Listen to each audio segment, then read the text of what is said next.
This podcast is Simpsons history you can fall asleep to. Show by show, we will be going through every episode of Season 5 of The Simpsons, giving you all the behind-the-scenes stories and production details, where the jokes came from, how the magic was made. So, kick back, relax, and enjoy. By the time The Simpsons rolled into Season 5, in the fall of 1993, the show was both a cultural juggernaut and a production in transition. Season 4 had just wrapped a killer run. Mr. Plow, Last Exit to Springfield, Marge versus the Monorail, and earned Dan Castellaneta an Emmy while pulling raves across the board. Rotten Tomatoes later logged the season at 100%. But it also marked the end of an era behind the scenes. Showrunners Al Jean and Mike Rice completed their second year and left to make The Critic. And, crucially, many of the original team writers who had been there from the beginning finished their last scripts during the Season 4 production cycle. That turnover is the big story heading into Season 5. Sam Simon, who'd assembled the early room and shaped the show's sensibility, exited after Season 4 amid creative tensions, while veterans like Jay Kogan, Wallace Wolodarski, and Jeff Martin filed their final Season 4 scripts. Some would freelance or return later. Others stayed. George Meyer and John Swartzwelder remained as pillars. Conan O'Brien, Frank Mueller, and the future showrunners Bill Oakley and Josh Weinstein had established themselves by the end of Season 4. With Gene and Rice gone, Fox and Gracie Films tapped David Merkin, Get a Life, The Edge, as the new showrunner, and he began replenishing the room, hiring Jace Richdale first, with Greg Daniels and Dan McGrath getting their initial Simpsons writing credits under Merkin's watch. Conan would depart mid-Season 5 to take over NBC's Late Night, leaving a further gap Merkin had to cover. Network expectations were high. Fox kept The Simpsons parked in its Thursday 8 p.m. anchor slot and looked for promotable stunts and clear hooks.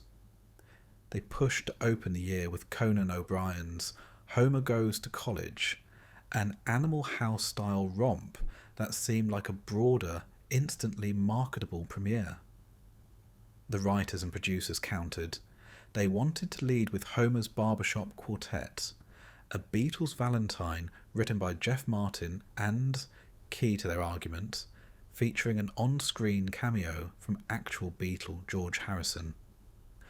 Fox eventually relented, and Homer's Barbershop Quartet aired first on September 30th, 1993. As the season unfolded, the network also loudly promoted the show's 100th episode, Sweet Seymour Skinner's Baadasssss song, as Bart's biggest prank ever, a marketing line that oversold the plot but underlined the appetite for event packaging. Season 4's success created a strong bridge for the new regime. Critically, it was already being talked about as peak Simpsons, and awards bodies took notice. Castellaneta's Emmy, Annie and other wins. Production-wise, the series had shifted domestic animation to film Roman during the prior season, and that pipeline was humming. Yet the writer churn meant Season 5 would start with a pair of holdovers, Homer's Barbershop Quartet and Cape Fear, that were conceived and produced under the Gene/Rice banner, giving Merkin a soft launch.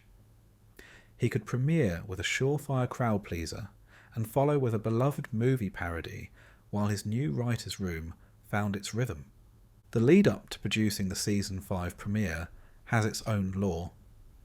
Homer's Barbershop Quartet was finished at the end of the Season 4 production run, and the team lined up ringers to make the B-sharps sound authentic. Disneyland's Dapper Dans provided the stacked, four-part harmonies that blend underneath the cast's leads. The Harrison cameo was handled like a state secret. He arrived solo to record a few dry, perfect lines. What a nice fellow. And the staff's Beatles obsessiveness shaped everything from album art gags to the Let It Be style rooftop finale. Those ingredients convinced the show's producers that, guest star and all, it was the stronger season opener than the Animal House riff Fox preferred. So season 5 begins as a handoff. The original team bows with 2 instant classics, while Merkin installs a fresh writer cohort and loses a rising star to late night TV. Fox, eyeing ratings and promos, gets a marquee Beatle and a campus comedy within the first 3 weeks. And the audience? They get a premiere that doubles as a love letter to pop history. A confident statement that even amid turnover the engine still purred, setting up a year that would also deliver Rosebud, Deep Space Homer, and the series' 100th episode. But let's get to the episodes. Season 5 opens not with a typical Springfield misadventure, but with a Beatles love letter filtered through Barbershop Harmony, Homer's Barbershop, Quartet. Air date September 30th, 1993. On its face, the episode is a flashback yarn about Homer, Apu, Skinner, and eventually Barney, forming a quartet called the B Sharps, zooming to fame on the novelty hit Baby on Board, and flaming out as quickly as they rose. Behind the scenes, it's a showcase for 2 resident Beatles obsessives, writer Jeff Martin and director Mark Kirkland, plus a stunt that only The Simpsons could pull off in 1993, getting an actual Beatle to drop by. The seed was simple. Do a big parody of the Beatles, with Homer fronting a barbershop quartet. Al Jean and Mike Rice, then showrunners, assigned it to Jeff Martin, an obsessive Beatles fan. Directing duties went to Mark Kirkland, also a huge Beatles buff, who shepherded dozens of tiny references into the boards, from Cavern Club nods to Let It Be style studio coverage. The episode was produced at the end of the season 4 run, but held to kick off season 5, specifically because the staff landed George Harrison's cameo, which made it an irresistible premiere.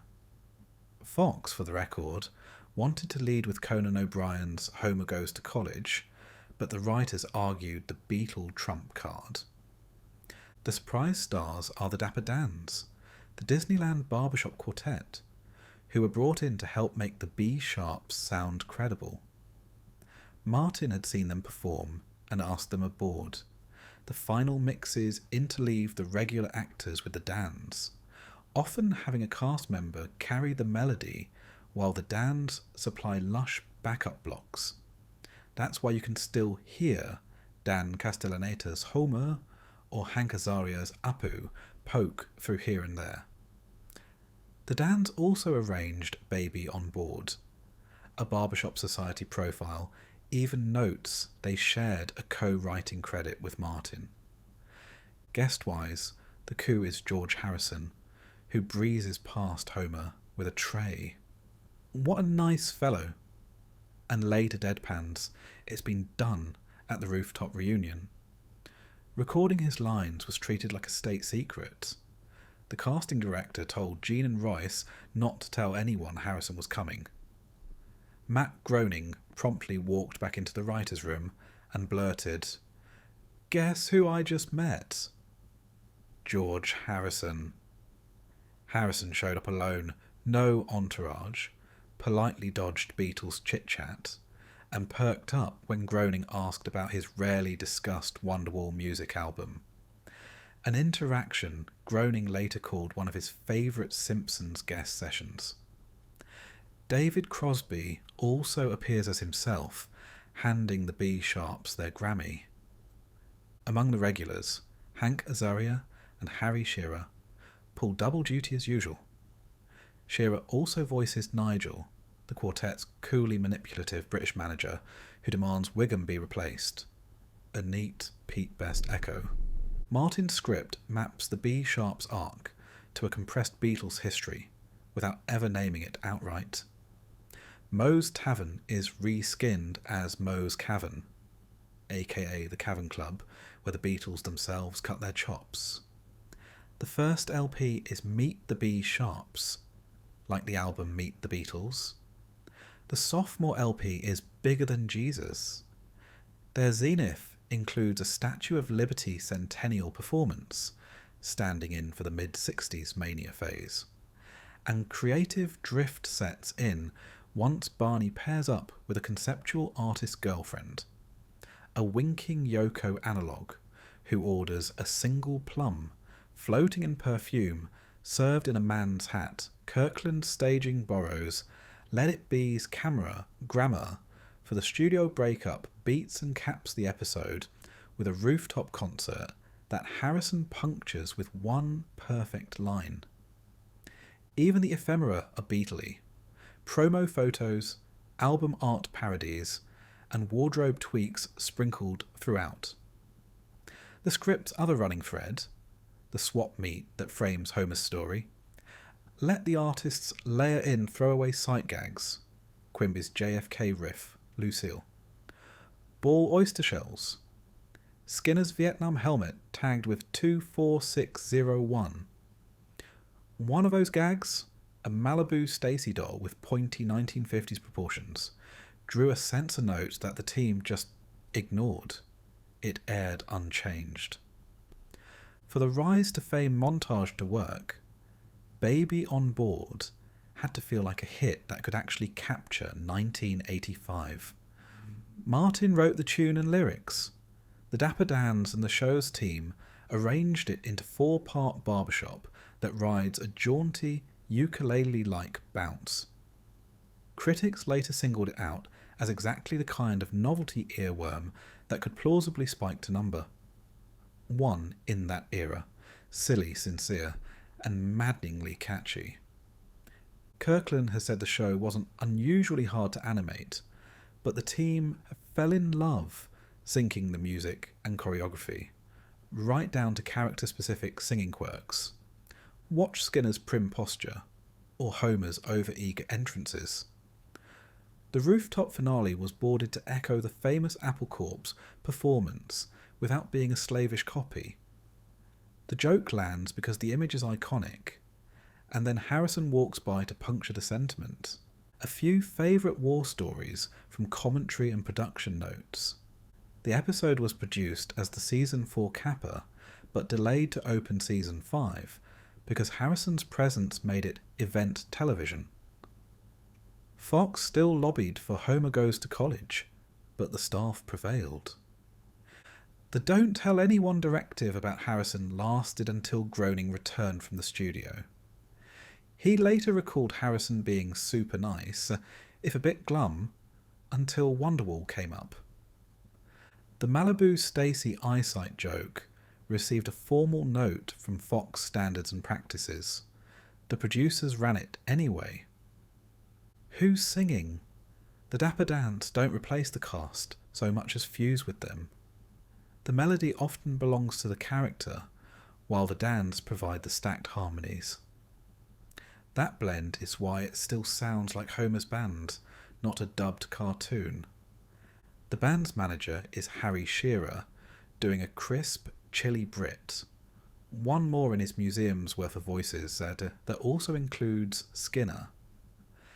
Dan Castellaneta plays Homer's rise and fall arc, both bombastic, his pride at the Grammy, and small, the phone call home that makes him realise what he's missing. Azaria keeps Apu's lines light and precise, especially when Nigel wants to fix his name for marketing. Shearer's Skinner is immaculate at button-down sincerity, and Nancy Cartwright's Bart, big shot. Homer Simpson gives the episode a heckler's spine that keeps the flashback buoyant. When the Dapper Dans kick in, you still hear those character rhythms peeking through. which is why the music works as comedy instead of just pastiche. Why it lasts. As a premiere, Homer's Barbershop Quartet effectively passes the baton from the Gene Rice run to David Merkin's incoming tenure. The script is classical and reference-dense, the animation calm and musical, the jokes fast but affectionate. It reads as a legend Springfield forgot. Convenient, yes, but sold with such warmth that you buy it. And the show got its Beatle. Harrison's cameo makes the whole confection feel officially sanctioned, even as he dryly pops the balloon on the rooftop. For a series famous for pop culture parody, this one's the sweet spot. Meticulous homage, character true silliness, and a song you can't get out of your head. Season 5, Episode 2 of The Simpsons, Cape Fear, first aired October 7th, 1993, is one of those how did they even get away with that? Half hours that also happens to be a miniature history lesson in how the show was made at its peak. On paper, it's simple. Sideshow Bob gets out of prison and vows to murder Bart, sending the Simpsons into witness protection as the Thompsons before a showdown on a houseboat. In practice, it's a lovingly precise feature-length parody of both the 1962 and 1991 versions of Cape Fear, shot through with the series' most infamous time-padding gag, and an extended music theatre showstopper that exists largely because the guest star could sing. Start with the credits. The episode was written by John Vitti, directed by Rich Moore, and, crucially, produced during the Al Jean/Mike Reiss era, Season 4, but held over to air under the new Season 5 showrunner, David Merkin. That matters because it explains Cape Fear's vibe, the tight movie parody spine that John Rice favoured, plus the slightly more anarchic, gag-drunk feel Merkin embraced. It was also Moore's last Simpsons directing credit before he decamped projects like The Critic, and, later, Disney's Wreck-It Ralph and Zootopia. Kelsey Grammer returns here for his third go as Robert Sideshow Bob Terwilliger, and the production leans all the way into his Broadway-ready baritone. The writers had already clocked that Grammer's voice could elevate Bob from TV clown sidekick to operatic villain. Composer Alf Clausen worked in Bernard Herrmann's brassy Cape Fear motifs, reused in Scorsese's 1991 remake, and, toward the climax, handed Grammer the full HMS Pinafore to sing as Bart stalls for time. By this point, Grammer was about to become even more famous for Frasier, and the staff delighted in writing him musical material precisely because he could nail it. The episode's score was even singled out with an Emmy nomination. The parody fidelity is intense. You get the menacing body shadow lighting, the undercarriage stowaway shot as Bob clings to the family car, the houseboat finale, and the Herrmann theme itself. Simpsons artists and editors were intentionally quoting both films' imagery whenever they could. There are horror nods around the edges too. Flanders shows off razor fingers, a wink at Freddy Krueger. Homer's hockey mask fake-out evokes Friday the 13th, and Bob's knuckle tattoos reference the Night of the Hunter. The episode even toys with the thriller's misdirection tradition, sprinkling in red herrings about who's threatening Bart. Now, the part every writer loves to tell. Cape Fear ran short, painfully short. The staff threw everything at the problem. A long couch gag reused from an earlier show. A full itchy and scratchy cartoon.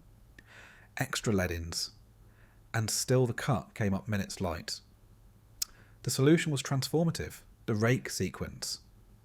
Bob steps off the Simpson family's car, hits a rake, groans. He steps again, hits another rake, groans again. It goes on so long it stops being funny, then becomes hysterical precisely because it keeps going, ultimately 9 rakes over roughly half a minute. The creators have since explained it was crafted to cross that comedy valley, funny, then not, then transcendently funny again.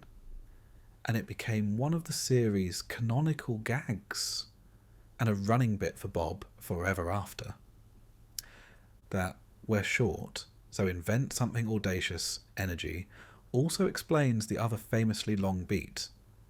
The FBI witness protection briefing, where agents try to teach Homer to answer to Mr. Thompson. It's a masterclass in deadpan escalation. Homer's blank stare, the exhausted agents, the foot stomp prompt he still misses, stretched past ordinary TV timing into something hypnotic. It's not just a sketch, it's a formal trick the show could pull because the animation and editing were under the writer's control, and because Season 5 leadership had the confidence to let timing be the joke. As for the writer's room, Cape Fear originated as a pitch by Wally Wolodarski, let's just do Cape Fear. Then Vitti's script locked in Bob as the Max Cady analogue and Bart as the terrorised protagonist. Gion and Rice's team committed to a start-to-finish movie parody instead of the typical A-B plot structure. Merkin's incoming crew helped finish/polish the episode as it crossed the season boundary. You can feel those sensibilities layering. The classical sitcom craft of Gene/Rice. Sharp mapping of the film's beats to character. The relentless joke density to meet runtime, and Merkin's tolerance for long, weird rhythms. The actors ride those rhythms beautifully. Nancy Cartwright, Bart, modulate genuine fear with kid logic cunning, especially in the houseboat finale. Dan Castellaneta lands both Homer's obliviousness, Mr. Thompson, and his violent fake-outs with the hockey mask. Julie Kavner, Marge, carries the we have to protect our boy spine, and Yeardley Smith, Lisa, nails the brittle, bookish commentary. Witness relocation comes with Gilbert and Sullivan records. Hank Azaria and Harry Shearer fill out the universe. The sleazy parole board, the FBI suit, the locals at Terror Lake. But it's Grammer's episode. His fruity contempt for low culture, Latin tags, and that crisp enunciation turning HMS Pinafore into a villain's aria. The staffers said they wrote a song for him every time he appeared because his delivery elevated every syllable. Animation-wise, you can spot a few quirks. Season 4 holdover models, some rubbery lip sync in talky scenes. But Moore's team also hit striking images. The rear window silhouette of Bob's knife, Bart's panic-widened eyes as the houseboat drifts, the bus stop false scare montage. The show even uses the celluloid medium as a pacing weapon. The rakes and Mr. Thompson scenes work because the team holds on drawings far longer than live action could, letting groans and silence do the heavy lifting. Critics have often highlighted how these choices made Cape Fear feel both cinematic and strangely theatrical. The rare sitcom episode that consciously plays with duration. A few smaller war stories. The team padded the end sequence with visual gags during animatic review. If Bob was going to sing the entirety of Pinafore, then he'd do it in full costume, with absurd quick changes and blocking that kept the screen alive. Matt Groening reportedly thought some of those bits were too silly when he first saw them in boards, but later came around. The point was to make the musical number a visual feast, not just a radio play, and Grammer himself didn't realise how long the rake bit would run. He'd recorded a single moan that the editors then looped across the gauntlet. Reception has only burnished its legend. Cape Fear lands on a lot of best of lists, not just for the sheer density of references, but because it showcases a writer's room solving a production problem with audacity and trusting animation timing and a guest actor's gifts to carry the day. The rake bit is often cited as a watershed in American TV comedy editing. The pinafore sequence is the moment Sideshow Bob was forever fused with high culture pretension, and the houseboat climax ties it all back to cinephile parody. It is, in other words, a quintessential Simpsons behind-the-scenes story. A short script, plus a hard deadline, plus a room full of killers equals a classic. Season 5, Episode 3, Homer Goes to College, air date October 14th, 1993, is the purest distillation of Conan O'Brien's Simpson sensibility. Big, goofy set pieces grafted onto a precise parody. In this case, decades of college comedies, especially Animal House, and then tightened by director Jim Reardon's cartoon timing. It's also a hinge episode for the show's production. Fox wanted it to open season 5 because the premise was instantly marketable, while the writers lobbied to lead with the Beatles' Valentine, Homer's Barbershop Quartet. With George Harrison secured for a cameo, the staff won. Homer Goes to College slid to week 3 and arrived as a statement of the Merkin era's higher octane slapstick. How the story took shape. O'Brien, fresh off Marge versus the Monorail, and weeks away from being tapped by NBC to host Late Night, started with a simple conceit. Homer's entire idea of college comes from bad Animal House rip-off movies, so when he's forced by a nuclear plant inspection to enrol in a nuclear physics course, he tries to live out a frat house fantasy that never existed. The script pits that fantasy against a modern, button-down campus and a dean who is the opposite of the genre stereotype. Dean Peterson. Call me. Bobby is genial, progressive, and utterly uninterested in being the man Reardon remembers staging many key moments. So we're literally looking through windows at Homer's antics. An elegant way to make the audience feel like peeping toms on middle-aged Arrested Development. The nerds, Benjamin, Doug and Gary, were O'Brien's masterstroke. He said they were inspired by incredible nerds from his own dorm. On screen, they're sweetly literal, delighted by D&D and Star Trek, baffled by Homer's insistence that they're supposed to spike the punch and kidnap mascots. Their dorm room number, 222, is an Easter egg nod to Room 222, created by Simpsons godfather James L. Brooks. Because it's a Springfield story, there's no headline guest star, just the bench doing virtuoso work. Dan Castellaneta, Homer, hits a career highlight ad-lib when he sings I Am So Smart, S-M-T. I mean S-M-A-R-T. The misspelling wasn't in the script. Castellaneta tripped during the read. Everyone howled, and they locked it in. It's now one of the show's most quoted lines. The nerd trio gets a clever vocal split across the core cast. Benjamin is voiced by Castellaneta, Doug by Hank Azaria, and Gary by Harry Shearer. So their rhythms still feel like Simpsons characters, not ringers dropped into the universe. Dean Peterson's warm, unthreatening vibe is Hank Azaria in laid-back mode, a conscious subversion of the Dean Wormer archetype. Fun design footnote: the team was rushed, so they repurposed an old drawing of director Rich Moore for Gary's model and recoloured it.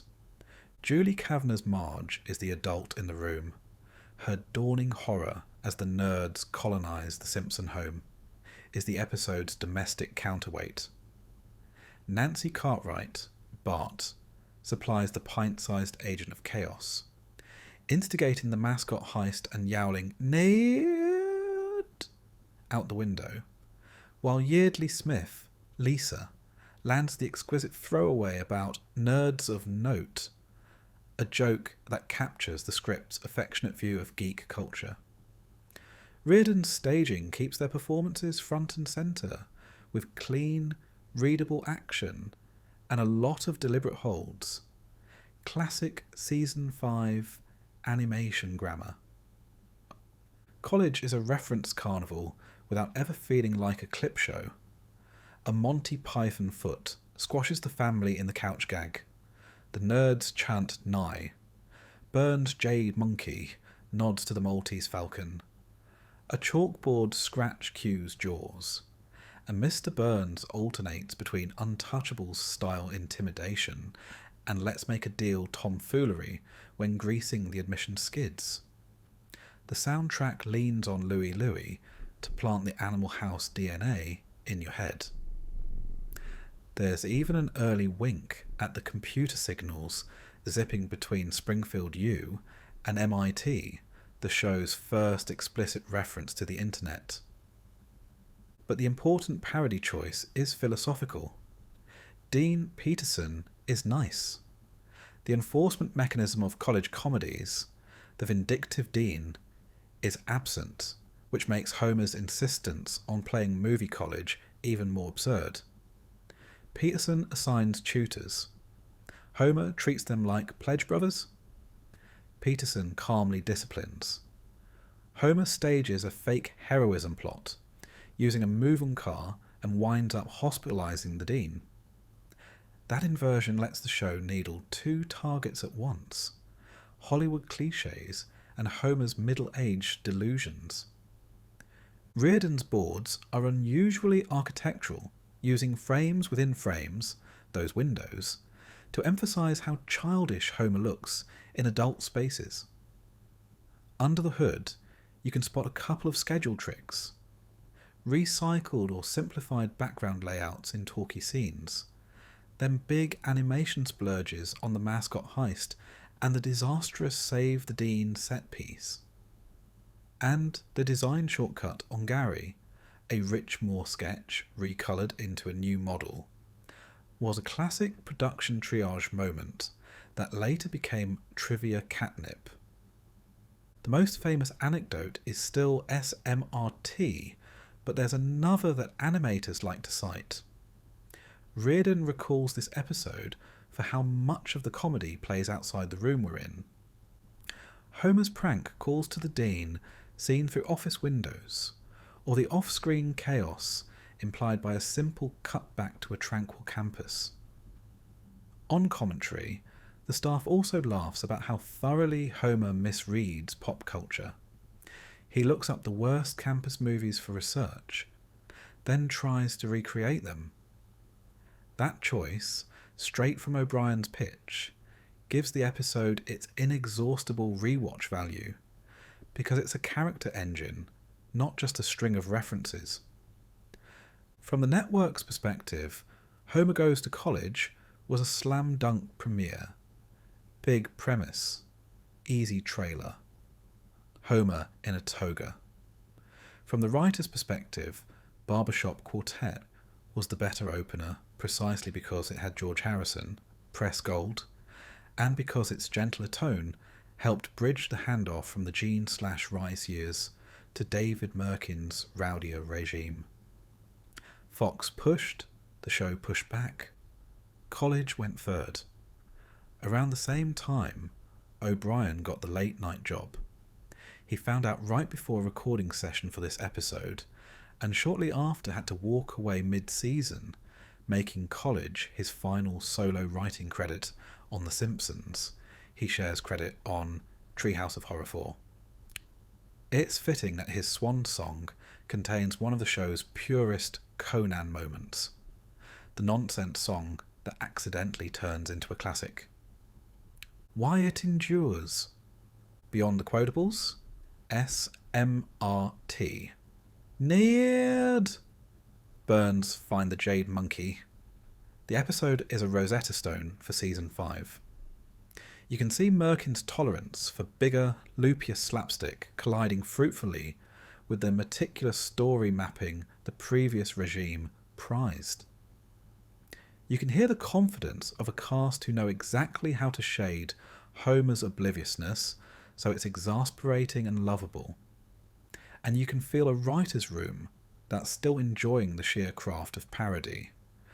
Not just citing a movie, but flipping a trope, the friendly dean, to make the character comedy sing. Homer Goes to College starts as a campus farce, but the real joke is adult fantasy meeting reality.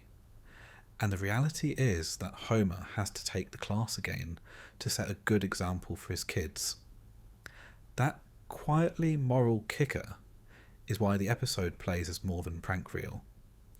Beneath the Toga is a story about growing up, however grudgingly, in your late 30s. Season 5, Episode 4, Rosebud, aired October 21st, 1993, is the moment David Merkin takes the wheel as showrunner and says, "Here's my Springfield." On screen it's a Citizen Kane Valentine. Mr. Burns pines for his lost teddy bear, Bobo. Behind the scenes it's John Swartzwelder's script, Wes Archer's direction, and a post-production pass Merkin fussed over obsessively, plus a punk rock stunt casting that became legend.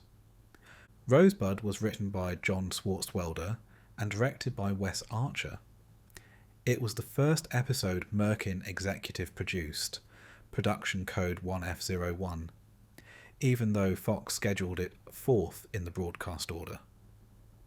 Supervising director David Silverman later called it one of the more challenging episodes to direct, an indication of how elaborate the parody imagery and set pieces became once Merkin started shaping the final cut. Merkin has said he spent an enormous amount of time tinkering in post.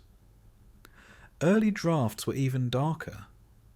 Bobo's history originally threaded through a JFK assassination gag, among other grim beats, and the team storyboarded longer codas. Washington, D.C. destroyed by invading Canadians. The planet overrun by redwoods and spotted owls. Before deciding they were too much and trimming back to the sleeker planet of the ape-style epilogue we know. The plot is elegant. On the eve of his birthday, Burns fixates on the one gift he can't buy. Bobo, the bear he dropped in the snow when he left his humble family for wealth, a direct echo of Kane's sled. A whirlwind montage tracks Bobo through Lindbergh's cockpit, Hitler's bunker, and the Arctic before the bear lands in a bag of ice at the Quick E-Mart and into Maggie's arms. When Burns tries intimidation, bribery, and eventually Mission Impossible-style burglary to get Bobo back, Springfield sides with the baby, until Maggie herself, moved by his misery, surrenders the bear. A far future tag, year 1 million AD, finds cyborg Burns and robot dog Smithers scampering into the sunset with fossilised Bobo.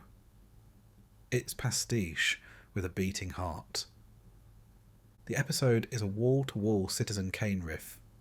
Snow globe, rosebud whisper, adoptive tycoon, the childhood token abandoned in the snow. But it's also stuffed with other film nerd pleasures. Burns' gate guards chant like the Wicked Witch's soldiers. The end runs on Planet of the Apes logic. The Bobo heist is boarded like Mission Impossible, and Mr. Burns' brother is revealed ridiculously as George Burns. Even Burns' post-party command to have the Rolling Stones killed plays as a Kane-ish mogul non sequitur after the Ramones sing him happy birthday. There's no marquee actor guest this week, but there is a band. The Ramones, Joey, Johnny, CJ, and Marky, who were, Merkin notes, gigantic, obsessive Simpsons fans. Archer designed their characters.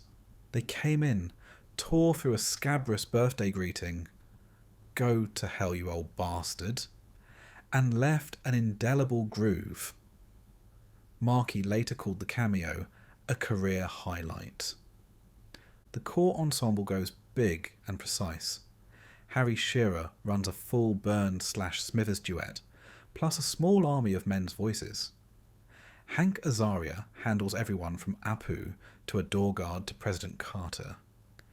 Dan Castellaneta makes Homer's worst birthday comic imaginable. Julie Kavner, Nancy Cartwright, and Yeardley Smith anchor the family's counter-melody. If you want the scorecard, the fan-compiled capsule lays it out. Shearer as Burns/Smithers and more. Azaria as Carter/Apu/Mo and more. Castellaneta as Homer/Grandpa, etc. You can spot the time budget choices. Because the episode ran long, the opening titles are shortened. The couch gag is a quick visual brain teaser. Duplicate families already on the sofa. To get us straight into the Kane tableau. Inside scenes are busy with gifts and gags. Excalibur, a nude Mark Twain photo. A Constitution draft with the word suckers. Each composited like a museum heist pan, so jokes can land without stalling the story. Silverman's challenging comment makes sense when you watch how many angles Archer matches from Wells, then flips for comedy. Two bits became law in the writer's room and among fans. 64 slices of American cheese. Castellaneta's slow-motion food self-destruction and Marge's weary enabling is singled out by both Matt Groening and Silverman as one of the show's funniest sequences, time like silent comedy, held until it becomes hypnotic. The Ramones session. The band were all in, and in on the joke. Merkin has said they were thrilled to be drawn, and to snarl at a cartoon billionaire. The crew loved that Joey's drawl and Johnny's bark cut cleanly through the orchestration of the party scene. The Bobo travelogue is its own production feat. The capsule tracks the prop through 1927, Lindbergh, 1945, Berlin, 1957, USS Nautilus at the pole, then back to Springfield, each vignette designed to be readable in seconds while selling era and place. The Felix the Cat/Lindbergh echo is a wink. Historically, Lindy did carry a Felix doll. Here the show swaps in Bobo. In its premiere week, the episode pulled an 11.9 Nielsen and was Fox's number. 2 show behind Married with Children. Critically, it aged into a canon pick. Entertainment Weekly later ranked it number 2 among Simpsons episodes. Vanity Fair once crowned it the single best. Time put it on a top 10 chosen by experts. Fans and staffers alike often point to its mix of spectacle and sentiment. The idea that a tyrant can be humanised by a stuffed bear without making him less monstrous. As quintessential Simpsons. Why it endures, and what it says about Season 5. As the first produced episode of the Merkin era, Rosebud signals a tonal tweak, bigger set pieces, and a slightly crazier cartoon logic, but still welded to a clean emotional spine. It's a masterclass in parody that never forgets to be sweet.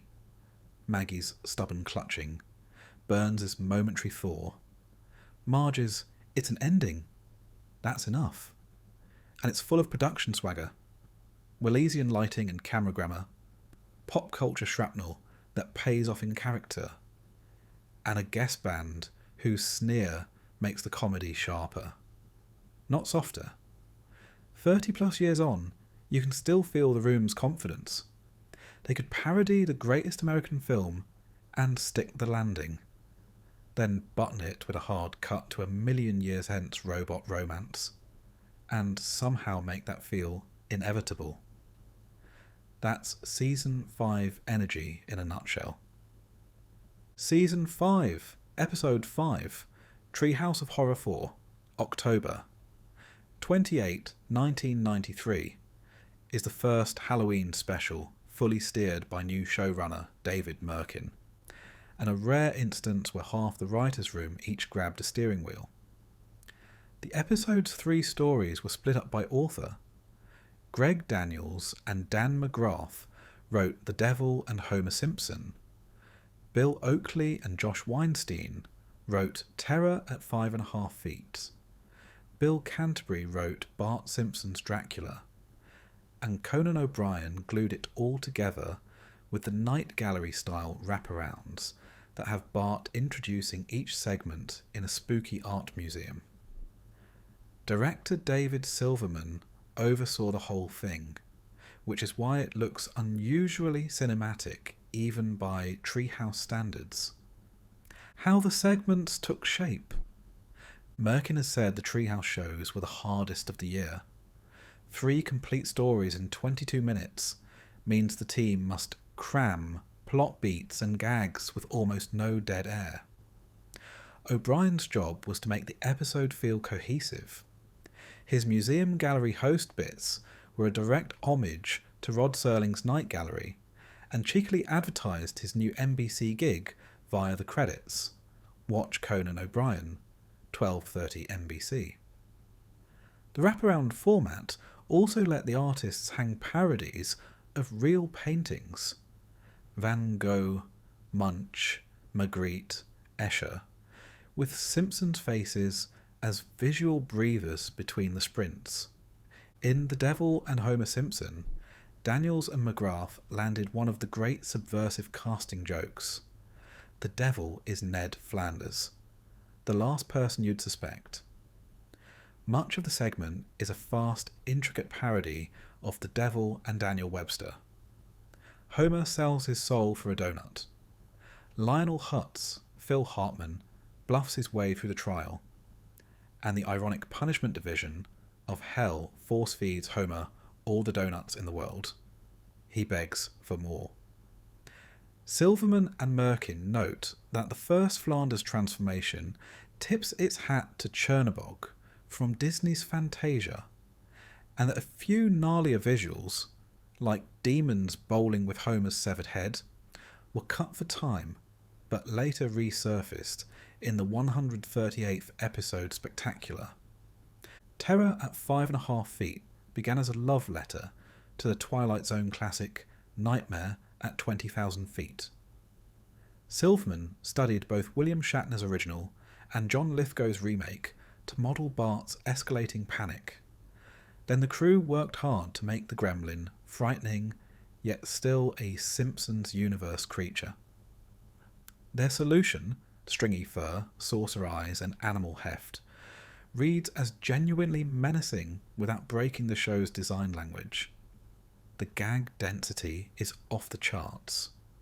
Otto rams Hans Moleman's AMC Gremlin off the road. The real Gremlin later clutches Ned Flanders' severed head, and introduces Uta as a one-off exchange student who stuck around because Merkin liked the stereotype too much to let him go. Frank Welker supplies the Gremlin's animal shrieks.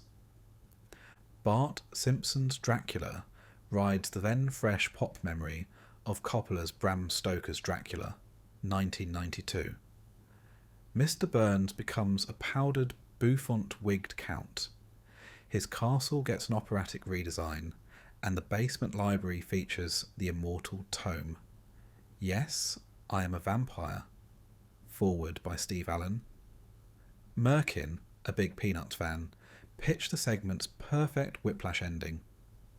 After Homer stakes Burns, we learn Marge is the real head vampire, and the family turns to the camera to sing Hark!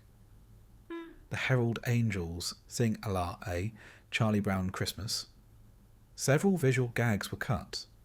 A flying E.T. ambush by vampire kids, and an extra neon arrow on the secret vampire room sign the animators forgot and couldn't afford to restore. One joy of the Treehouse format is seeing how different writer sensibilities collide at speed. Oakley and Weinstein lean into tight thriller mechanics for the bus story. Daniels and McGrath organise Devil like a well-lawyered farce. Canterbury's Dracula revels in lush imagery and big horror movie reveals. O'Brien stitches it together with gallery patter that's arch but not fussy. Merkin's hand shows in the editing rhythms. Sharp cuts, little breath between reversals, and in his insistence that the monsters still feel like Springfield, which kept the gremlin and vampire designs grounded. Performance-wise, it's a showcase for the bench. Dan Castellaneta's Homer Ping-Pongs, from gluttonous to terrified to smug, I'm smarter than the devil, and Hartman's Lionel Hutz remains the world's most confident incompetent. Harry Shearer shifts from a demonically silky Flanders to a comically officious Judge Snyder, while Hank Azaria adds an affably useless Wiggum, and the unflappable Dean in college echoes here as the soothing voice of reason that no one heeds. Welker's vocal effects make the gremlin feel physical, essential since the monster is mostly framed through bus windows. And David Silverman's direction uses strong silhouettes and staged windows within windows, a trick he'd used the week before, to heighten panic without losing readability. Little production stories fans love to repeat, the Chernobog blink. When Devil Flanders pops from gargantuan demon back to Ned, there's a flash frame of Ned's normal face mid-morph, a tip reportedly suggested by Brad Bird to sell the snapback. It's the kind of 1 second flourish that tells you animators were getting fancy. The cut gore that lived. Time pressure axed several devil beats, including the bowling ball head, but the staff loved them enough to stash for the clip show 2 seasons later. Uta wasn't supposed to stay. The German exchange student, introduced purely as a seatmate gag, became recurring because Merkin thought he was such a perfect stereotype. Peanuts ending from the boss. Merkin personally pitched the Christmas special curtain call to give Dracula a left field, yet cosy button. And Alf Clausen buttoned that with end credits music that cheekily fuses the Munsters guitar and Addams Family harpsichord clicks. Conan's subliminal plug, because this aired 6 weeks after O'Brien launched Late Night. His Halloween spooky names in the credits literally instruct viewers to watch Conan O'Brien and 12:30 NBC. The commentary confirms the wink. Fans still screenshot it every October. What critics and the numbers said. On premiere, Treehouse of Horror 4 pulled a 14.5 Nielsen and ranked as Fox's highest rated show of the week. Evidence that the anthology episode had become an annual appointment.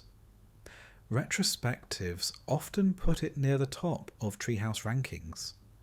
Reviewers call Terror at 5.5 Feet the segment that best balances genuine suspense with jokes, while Devil and Homer Simpson is singled out for the ironic punishment set piece and the sublimely stupid legal victory on the back of a wedding photo. Even Dracula, sometimes anointed the least effective of the 3 by purists, ends on a widely loved curveball that people still quote.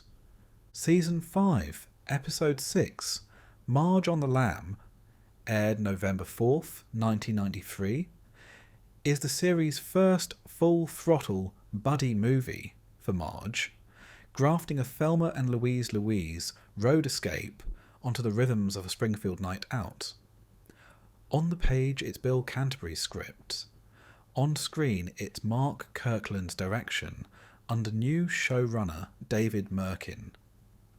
The big formal flourish is the Dragnet-style Where Are They Now coda, read by the real Dragnet announcer George Fenneman, and the jokes hum with that early Merkin mix of gentle character beats, Marge tasting independence with a new friend, and doofy spectacle. Homer and Chief Wiggum driving into a canyon because they think the lady's ghost car vanished. Canterbury builds the plot from a tiny domestic disappointment. Homer weasels out of ballet night after getting his arm stuck in a vending machine at work, so Marge takes neighbour Ruth Powers instead. Their girls' night blooms into a real friendship. Coffee, line dancing, the catharsis of target practice, and then swerves into a police pursuit when Ruth admits she's driving her ex-husband's car without permission because he stiffed her on child support. The film spine is deliberate. The episode shadows Thelma and Louise all the way to a cliff-edge finale, only to zag when Homer's megaphone apology makes Marge hit the brakes while Homer and Wiggum sail into a landfill. The closing card crawl then leans hard into Dragnet parody, complete with Fenneman delivering Jack Webb-era verdicts on Ruth, Hutz, and Homer. The room also salts in contemporary pop gags. Ruth's car stereo coughs up Leslie Gore's Sunshine, Lollipops and Rainbows before she slams in Welcome to the Jungle, a perfect glance at early 90s culture clash.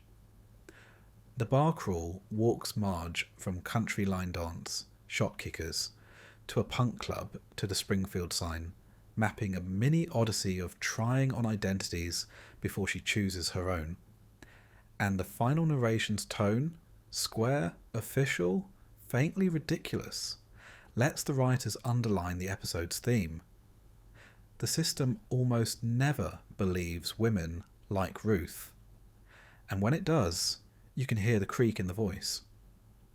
As with many early Merkin entries, Marge on the Lam was produced early in the 1F03 run, production code 1F03, which means the tone was part of the first statement of his tenure.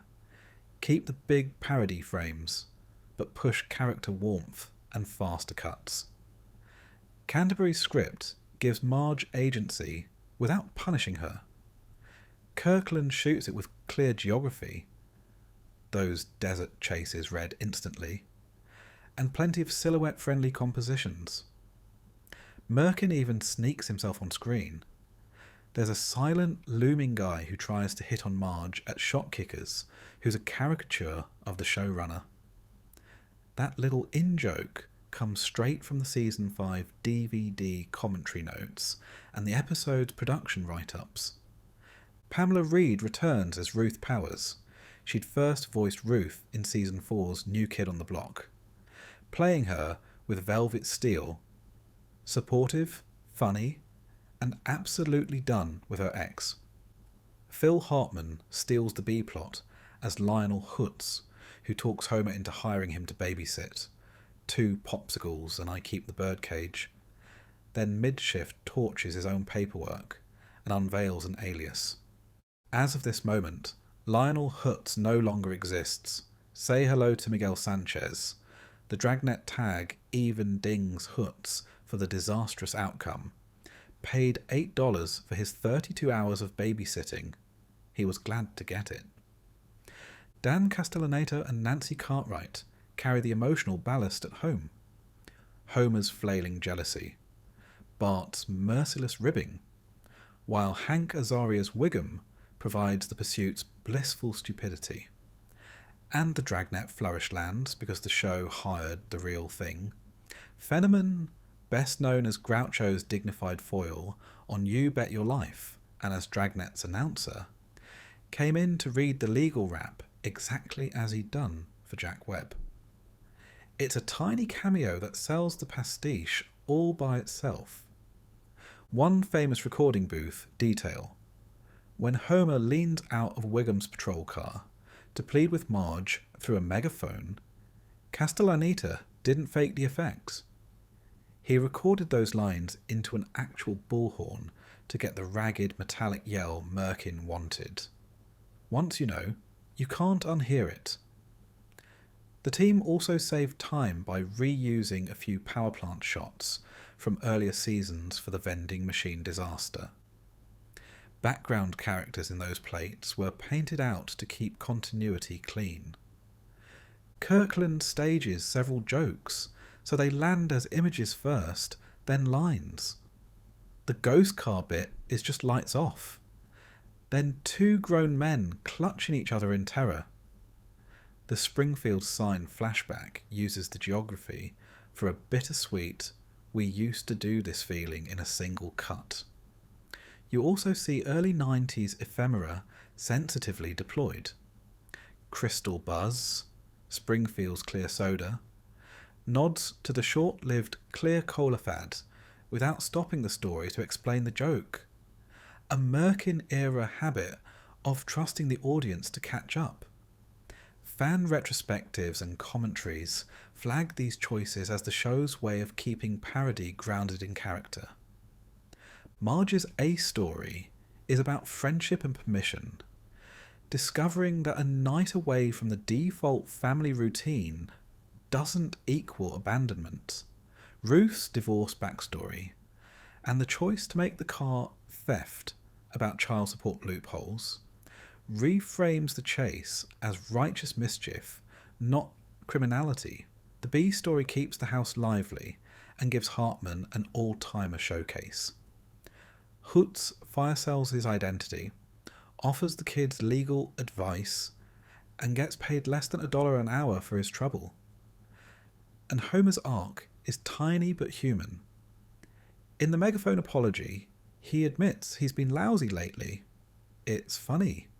I'm sorry I used your wedding dress to wax the car. But it's also what Marge needed to hear to hit the brakes. Castellaneta's delivery makes it play as a comedian's riff and a husband's confession at once.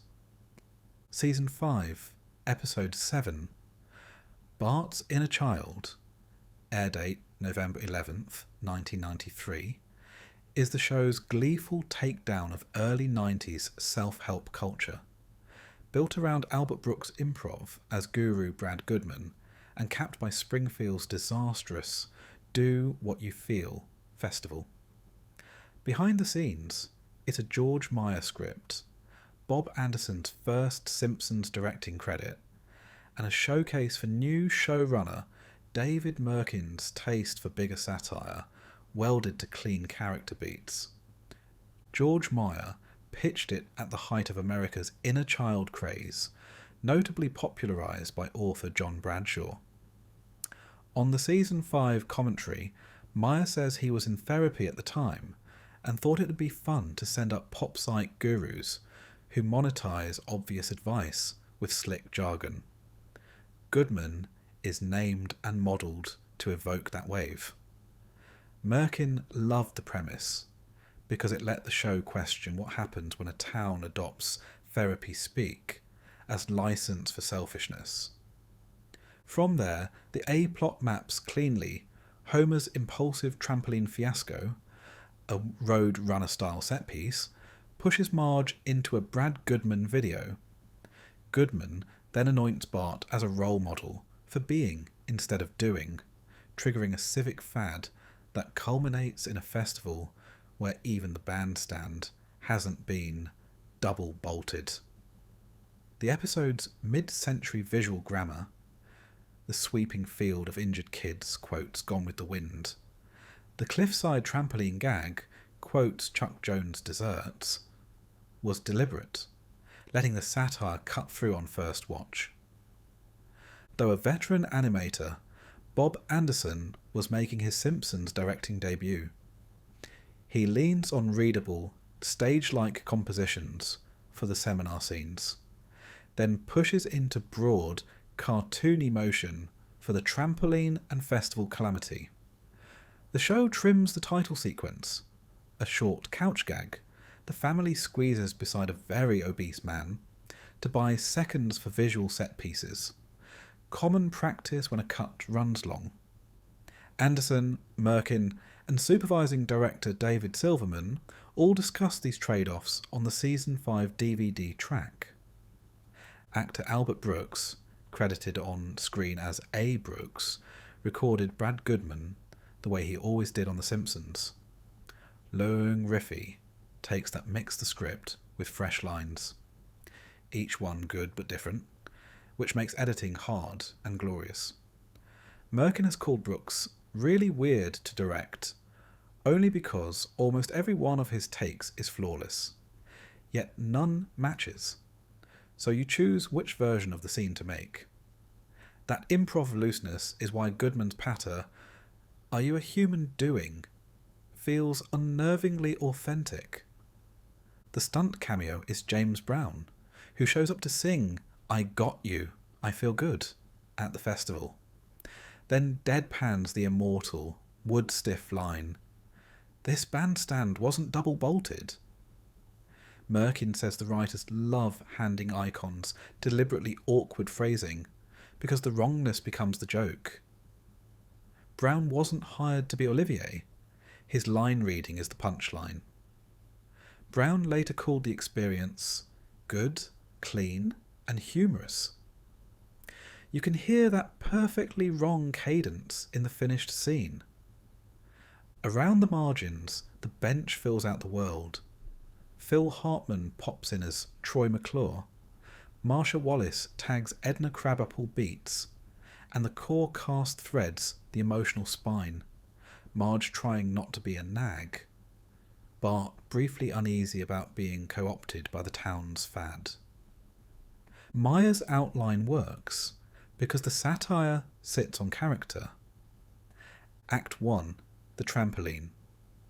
Homer's bargain hunter-eyed meets physics.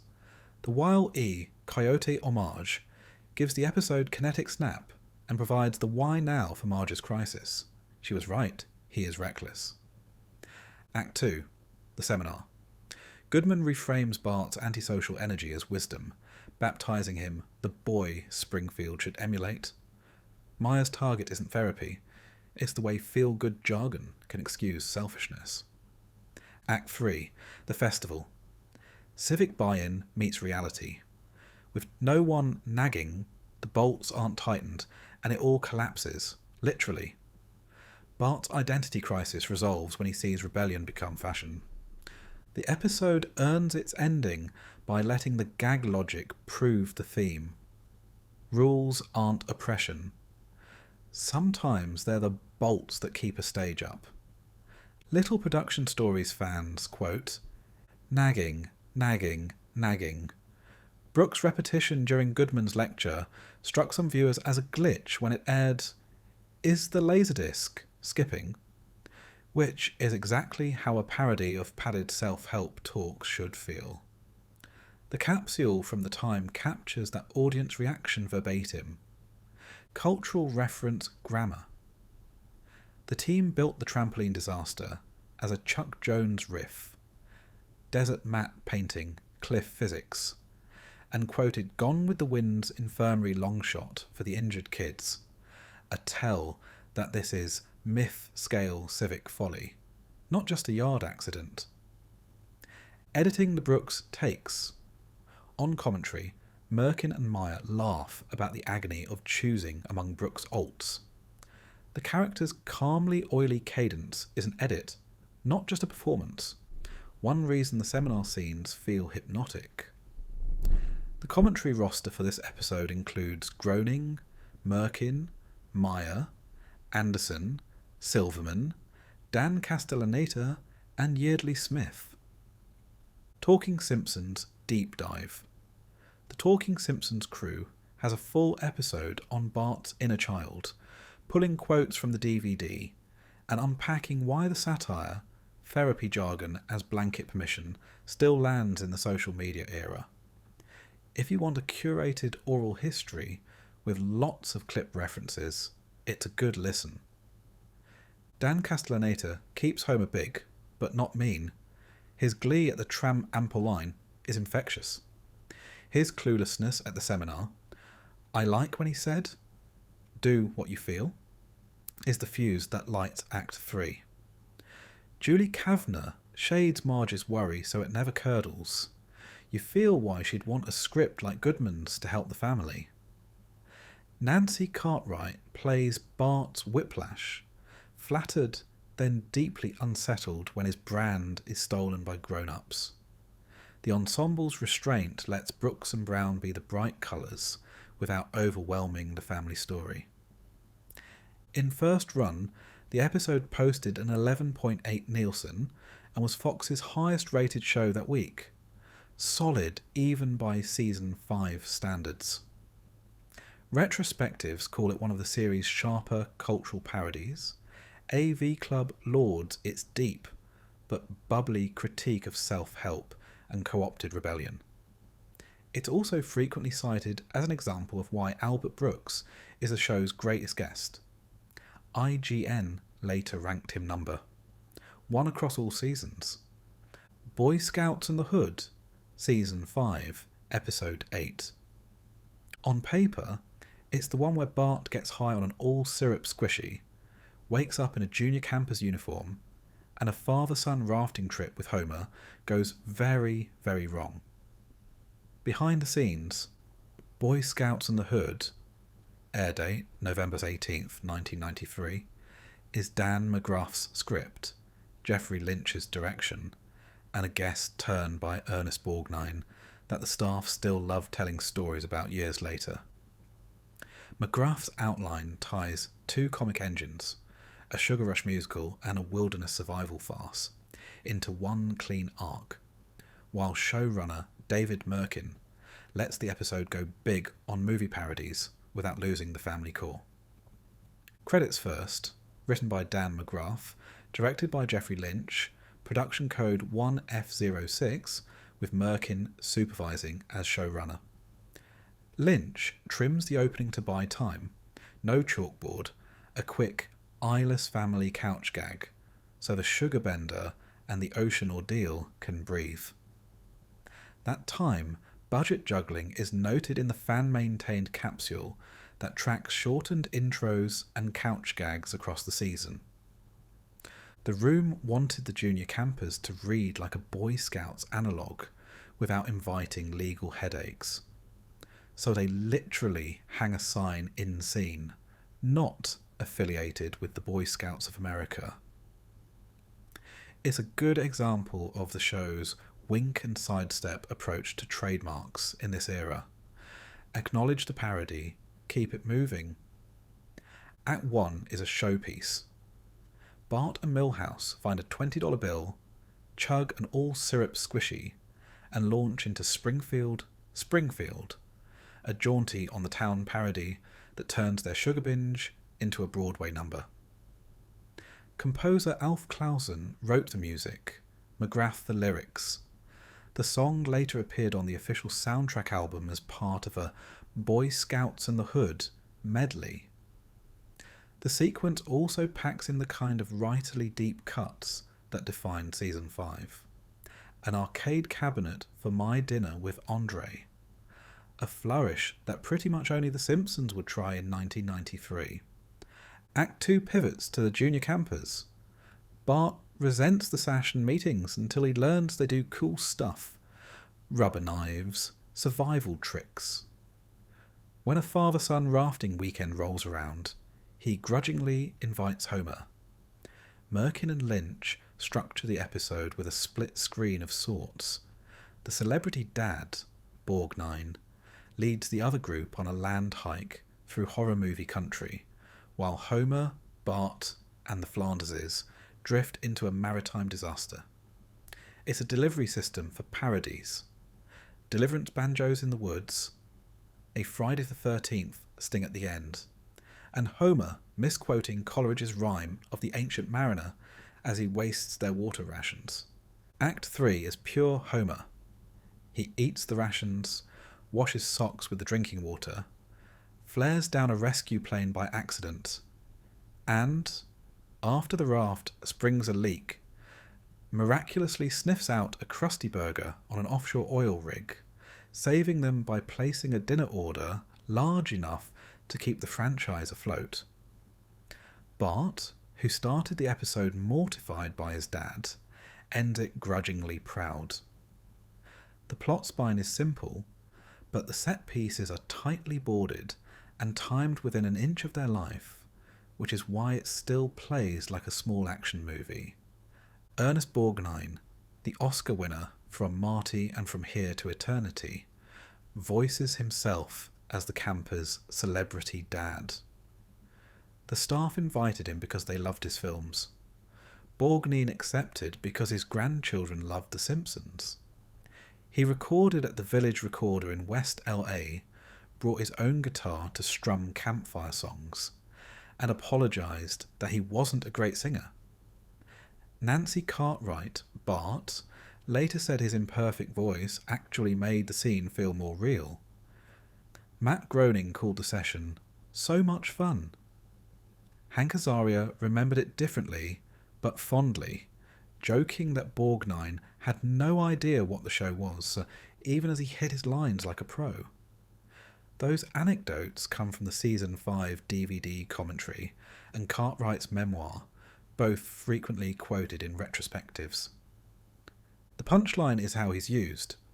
Borgnine's hikers keep wandering into ever creepier Americana, wolf howls, dueling banjos, and the final tag pays off the horror scaffolding. An unseen attacker lunges from the trees at the campfire as the kids look up, deadpan, at the camera. It's a Jason Voorhees wink that still makes Scariest Simpsons ending lists precisely because it commits to the bit. This is a bench-driven episode. Dan Castellaneta gives you the whole Homer catalogue, Idiot Gourmand, Panicked Survivor, and, accidentally, Triumphant Dad. Nancy Cartwright threads Bart's pride/embarrassment tightrope. Yeardley Smith and Julie Kavner anchor the home cutaways so the ocean material doesn't float away. Around them, Hank Azaria as Apu, all done. If you survive, please come again. And a serene Ned Flanders, who of course packed a Swiss Army knife and a plan. The capsule's transcript shows how often the humour rides performance. Homer's brain advising money can be exchanged for goods and services, as he finds the $20 is funny on the page and killer in Castellaneta's rhythm. Lynch's team packs the frame with cinephile business without losing readability. The on-the-town sailor who wanders into Springfield. The Deliverance River beat staged in long-shadowed silhouettes. The final Friday the 13th attack shot from a low, prowling angle. There's even a blink and you'll miss it run of arcade parodies, a Terminator shooter, and an Alien knockoff beside the My Dinner with Andre cabinet. That's become a favourite DVD pause gag. It's classic Season 5 grammar. Film references as quick scene flavours, never a lecture. Anecdotes from commentaries and podcasts, Borgnine, unfiltered. On the DVD track, the team remembers him as game and goofy, bringing that guitar, happily introducing himself to the kids by citing his From Here to Eternity role, then getting killed by a slasher in the tag. It's the rare guest spot that both flatters and roasts the celebrity. The song's lineage. Springfield is explicitly modelled on New York from On the Town. Clausen's arrangement and McGrath's lyrics were strong enough to make the official soundtrack medley a fan favourite. Junior campers do not equal Boy Scouts. Fans and commentators often note the not affiliated sign as the show's nudge way of saying we're parodying, not depicting. Talking Simpsons 2025 episode on Season 5 Episode 8 digs into how the show sidestepped brand landmines like this all the time. The horror movie end. Writers and critics alike still single out the Friday the 13th tag. Several retrospectives cite it as one of the series' creepiest straight-faced buttons. The Last Temptation of Homer, Season 5, Episode 9, How It Came Together. Air date, December 9th, 1993. Credits, written by Frank Muller, directed by Carlos Baeza, showrun by David Merkin. Guest voices, Michelle Pfeiffer, Mindy Simmons, and Werner Klemperer, Colonel Klink. Blackboard gag, all work and no play makes Bart a dull boy. Couch gag, the family lands on the set of Late Show with David Letterman. Nielsen, 12.7, Fox's top show that week. Merkin pitched the premise soon after taking over the series. Give Homer a real moral crisis. What happens if he's instantly, obviously attracted to a woman who is his perfect match at work? Unlike Season 3's Colonel Homer, he wanted Homer to recognise the attraction immediately and fight it, not bumble into it. That meant the tone had to be tender and uncomfortable, not cartoony. And it meant the animation needed to sell many small, subtle looks for the jokes to land. Baeza and supervising director David Silverman reworked timing and performance after an animatic that got fewer laughs than usual precisely because the humour was quieter. The result feels unusually intimate for this era. Writer's room choices that shape the story. Muller's spine is clean. A federal diversity push brings Mindy to the plant. Homer and Mindy keep discovering they share the same vices, beer, naps, donuts, and a work trip to Capital City puts temptation in a hotel room. Merkin insisted Mindy not play as a femme fatale. Early boards made her too flirty. The team pulled that back so the episode read as two decent people thrown into a furnace. Not just a physical relationship, but a mental connection as well. The contrast at home heightens the pull. Marge is sick, Bart is going through a nerd phase, and Homer is yearning for easy harmony. The Guardian Angel sequence let the writers indulge their pop culture brain without breaking the tone. Homer's angel first appears as Isaac Newton. When that draws a blank, it morphs into Colonel Klink from Hogan's Heroes to walk Homer through, and it's a wonderful life what if. Getting the real Klink mattered.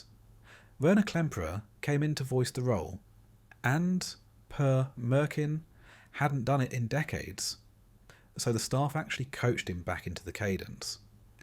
It's a perfect encapsulation of the show's 1993 swagger, deep-cut reference, original actor, used in service of character.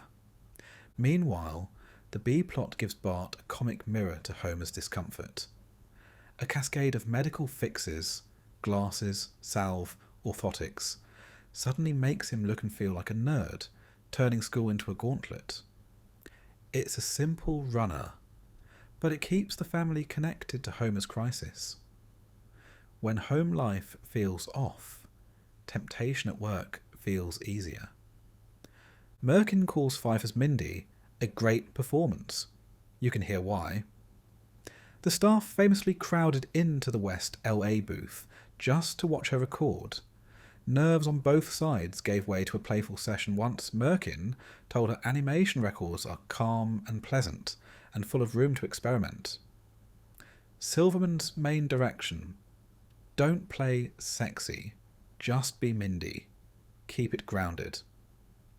For the bit where Mindy drools over donuts, mirroring Homer, Pfeiffer literally put broccoli and water in her mouth to get the sound right. The team ran the final hotel room dialogue several times to push it closer to real, then cut it to the most honest, small version so that Homer's choice would feel earned.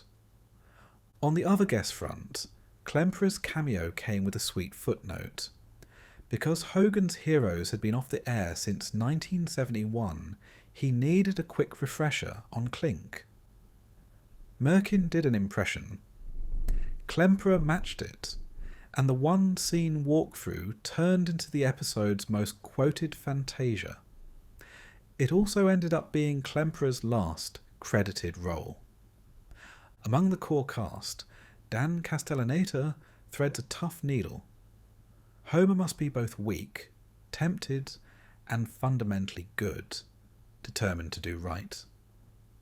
Merkin later praised how sweet and moving Castellaneta made Homer without sanding off the laughs. Julie Kavner gives you the weary, congested Marge that unintentionally pushes Homer further toward Mindy, an acting choice that's funnier because it's understated. And Phil Hartman drops in for a perfect Lionel Hoots beat, because of course he does. Little Production Stories fans love to repeat the broccoli trick. That donut drawl SFX really is Pfeiffer with broccoli and water in her mouth. One of those you can hear how committed she was. Commentaries the staff still mentions. Too quiet at first. The animatics light laugh score scared the room until Baadasssss/Silverman refined the acting and timing. Merkin's takeaway. When the humour is about looks and tiny confessions, animation has to do the acting. Klink had to be coached. Klemperer gamely returned to a voice he hadn't used in years, with Merkin playing human metronome in the booth. The in-joke payoff is how precisely the scene copies is a wonderful life structure while sounding like Hogan's Heroes. Baeza plays the office scenes with restrained staging. Close cuts on Homer and Mindy noticing they ordered the same lunch. Quiet 2 shots in the rain, so the big gags, the angel, the hotel fantasy with doves and forbidden room service, land harder. The capital city trip is the pressure cooker, a limo, a fancy dinner. Homer in a tux, sloppily romantic, an elevator ride where the doors keep opening at the worst possible times. When they finally reach the room and Mindy says, "No, Homer, let's do it. Let's call room service." It's both a release and the last cruel test. Homer chooses Marge. The episode resolves with the tiniest of gestures. He brings food back to his wife, but that smallness is the point. The temptation was operatic. The marriage is ordinary and strong enough to hold. Even the B plot pays off cleanly. Bart's nerd makeover gives Springfield an easy laugh track, but the writers use it to underline Homer's dislocation. The family he knows is suddenly just a little off, right when the alternate life looks perfect. That's classic Merkin-era structure. Pop gags that are secretly emotional glue. Season 5, Episode 10, Pringfield, or How I Learned to Stop Worrying and Love Legalized Gambling. The Inside Story. Air date December 16th, 1993. Blackboard gag. I will not say Springfield just to get applause. Couch gag. The family dashes in and shatters like glass. Oakley and Weinstein's jumping off point was a real-world news piece about a town introducing riverboat gambling to juice its economy. They also wanted an episode that treated Springfield itself like the protagonist, spending the whole first act showing how crummy and desperate the town feels right before it votes to legalize casinos. Archer remembers being especially proud of the lighting in the casino. Those hypnotic slot machine blooms and the ceiling lamps radiating outward, which was hard to pull off in traditional cell animation. The writers briefly rewired the plot to include a Planet Hollywood tie-in after being told that putting the restaurant chain in the show might land guest spots from Arnold Schwarzenegger, Bruce Willis, and Sylvester Stallone. Scripts were roughed in, but the appearances fell through, so the subplot was junked, and the episode reverted to the casino story you know.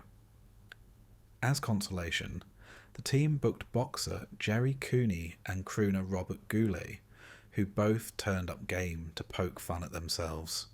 A fan favourite deleted scene, Homer deals blackjack to James Bond, and cluelessly ruins 007's hand didn't fit time-wise. The staff liked it so much they rescued it for the clip show, The Simpsons 138th Episode Spectacular. The beauty of Springfield is that one civic decision spins out 4 interlocking arcs. Marge develops a slot machine addiction. Homer becomes a blackjack dealer. Bart opens a rival casino in his treehouse and somehow books Goulet. And Mr. Burns devolves into a germ-hating recluse in a meticulous Howard Hughes parody. Tissue boxes on his feet. The Spruce Moose model plane. The works. The episode's fabric is shot through with movie riffs, a title nod to Dr. Strangelove, a send-up of the Wizard of Oz's Pythagoras speech, a Rain Man beat in the casino, and even a brush of 2001 in Burns' derangement. It also quietly debuts the rich Texan, whom Homer even calls Senator. 2 choices give the episode unusual staying power. First, Marge's addiction is played straight. She promises to stop, relapses, and only confronts it when she makes Lisa cry. It's one of the show's clearest depictions of a compulsion without turning the character into a punchline. Second, the Siegfried and Roy parody, glittery Germans Gunther and Ernst and their white tiger, ends in an onstage mauling gag. A decade later, life grimly mirrored art when Roy Horn was mauled by a tiger in Las Vegas. Outlets still cite this as one of the series' eerie predictions. The writers have waved that off as grim probability. Oakley and Weinstein were rising fast in season 5. This year also yielded their Terror at 5.5 feet, Lisa vs. Malibu Stacy, and the 100th episode. And Merkin encouraged them to go big on set-piece comedy while keeping the emotional spine clear. Archer's staging does both. Crisp geography for the casino floor, precise, small acting for Marge at the slots, and bold silhouettes for Burns' Hughes' descent. Oakley has singled out the casino lighting as a miniature animation triumph of the cell era.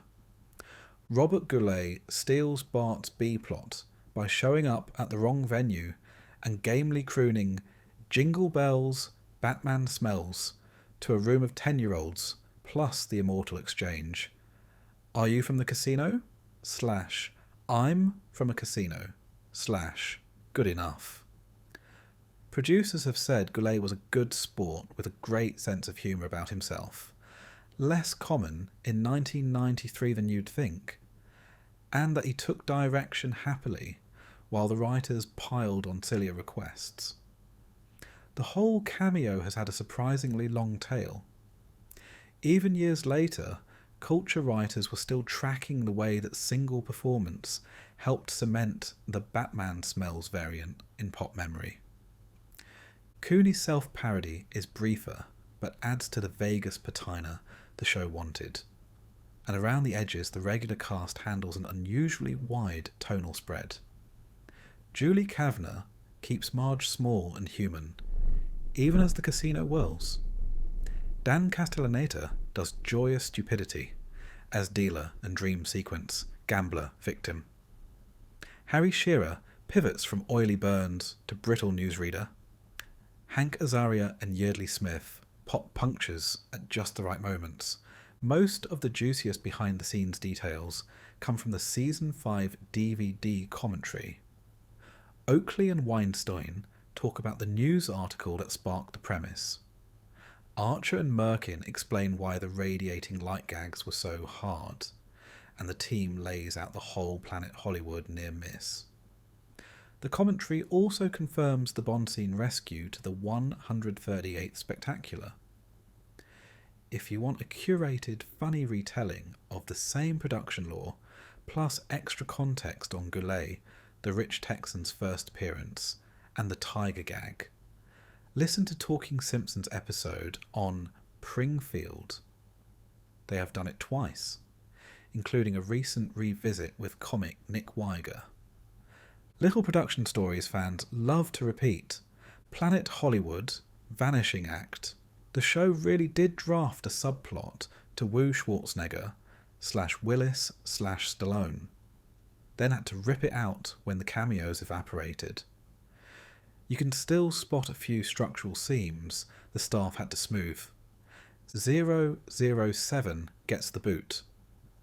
Homer dealing Bond a joker, and then the rules card, is hilarious.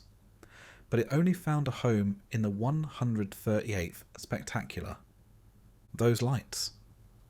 Archer's team sweated the casino glow, hard to do with paint on acetate, because it made the place feel like Vegas, which is crucial to selling Marge's compulsion.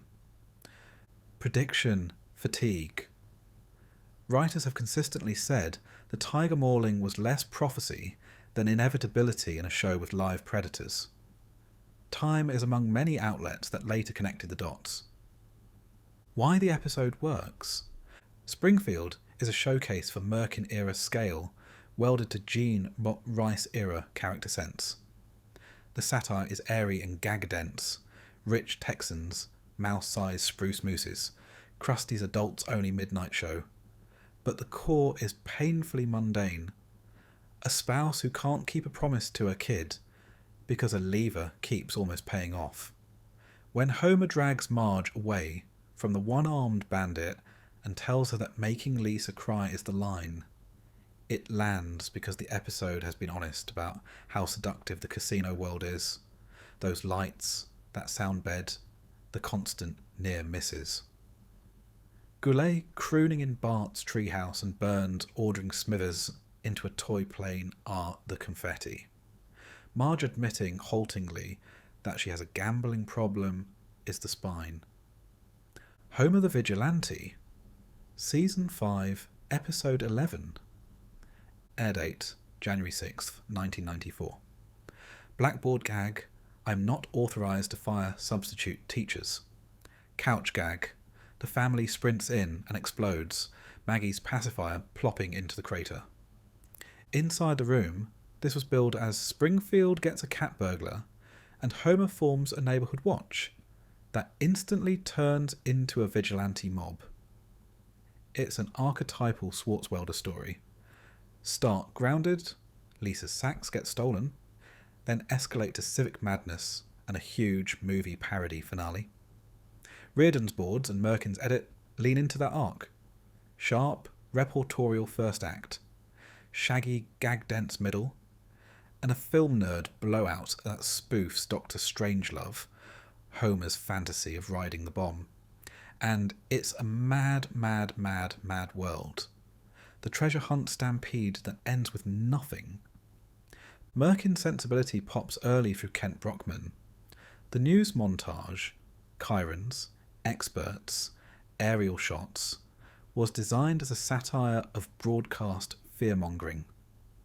Merkin later said the gag worked because local news always tries to scare everybody, so the staff went gleefully dark with the copy to show how panic becomes a ratings engine. You can feel the show using Brockman to whip the town into the kind of hysteria that births Homer's watch. Merkin wanted Malloy to be charming, not cackling, someone whose good manners make the town and the audience lean in. Enter Sam Neill, fresh off Jurassic Park, and, crucially, a giant Simpsons fan. Merkin has called him lovely and really game in the booth. Neill himself has said the gig was a career high point. The result is a cat burglar who's almost courtly. When Malloy surrenders with a smile, it feels like he's granting the town a favour, not losing. That dry warmth is Neil's instrument, and it's why his fake treasure lands as puckish, not cruel. Act 1, The Crime Wave. Reardon opened with an intimate home invasion, Malloy's calling card in place of Lisa's sax, then cuts outward. Brockman's sensationalism, Wiggum's hapless pressers, the town's free-floating dread. The chalkboard/couch are short to buy time for this ramp. On discs and fan capsules, you'll see this episode noted for the exploding family couch and the substitute teacher gag as exactly that kind of time budgeting. Act 2, Homer's Watch. Swartzwelder's script weaponizes Homer's love of authority and costumes. The neighborhood watch immediately becomes a vigilante parade, sack of doorknobs justice, midnight patrols that create more chaos than they prevent, and Homer's immortal advice to Lisa: never ever stop in the middle of a hoedown. Podcasts like Talking Simpsons love this stretch for how it shows Season 5 Springfield tipping from civic action to mob rule in a heartbeat. Act 3, Catching and being outwitted by Malloy. Enter Grandpa, who's ignored all episode until his old-timer savvy cracks the case. Niels Malloy is arrested, then casually cons the town into digging up a buried treasure, sending Springfield into a perfect mad world scramble to nowhere. The final beat is quintessential Swartzwelder, a giant comic set piece that doubles as a moral. Mob justice is easy to stampede and just as easy to fool. Part of the fun of the Merkin era is how the show quotes movies. Here the grammar shifts with each homage. Dr. Strangelove. Homer's nuclear daydream is framed in stark angles and negative space, then punctured by his giggly yee-haw, undercutting macho fantasy. Mad world. The treasure run uses crowded wides and side-scroll chases to evoke the 1963 film's chaotic geography in 22 minutes. Dragnet. A stiff, straight-to-camera exchange outside the museum gives you a hit of Joe Friday without halting the story. The writer's guide of references backs these explicitly. The result on screen is fast, never a lecture, always a quick flavour that deepens the gag. Little set pieces the crew loved.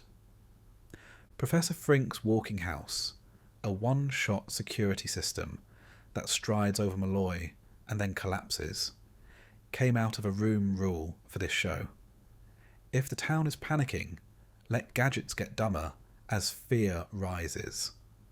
Critics called it one of the episode's most satisfying throwaways. The jug band Stakeout, Homer's posse guarding the museum by playing hoedown music, was bordered like a silent comedy routine.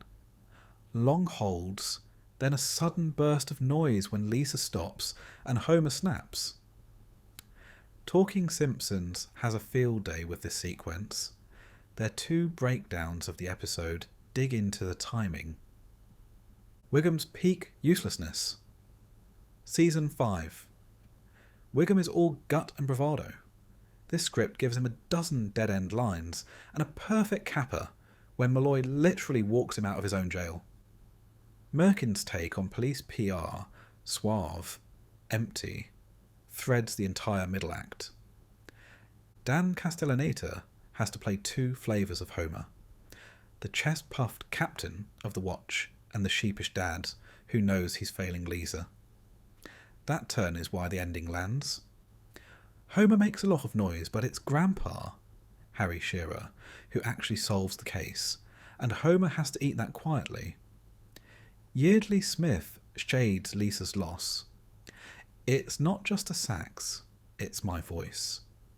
Without getting maudlin, so the late episode return of the sax feels like a character victory, not a plot checkbox. And Sam Neill calibrates Malloy so the jokes can be tiny. Homer, old chap, and still kill.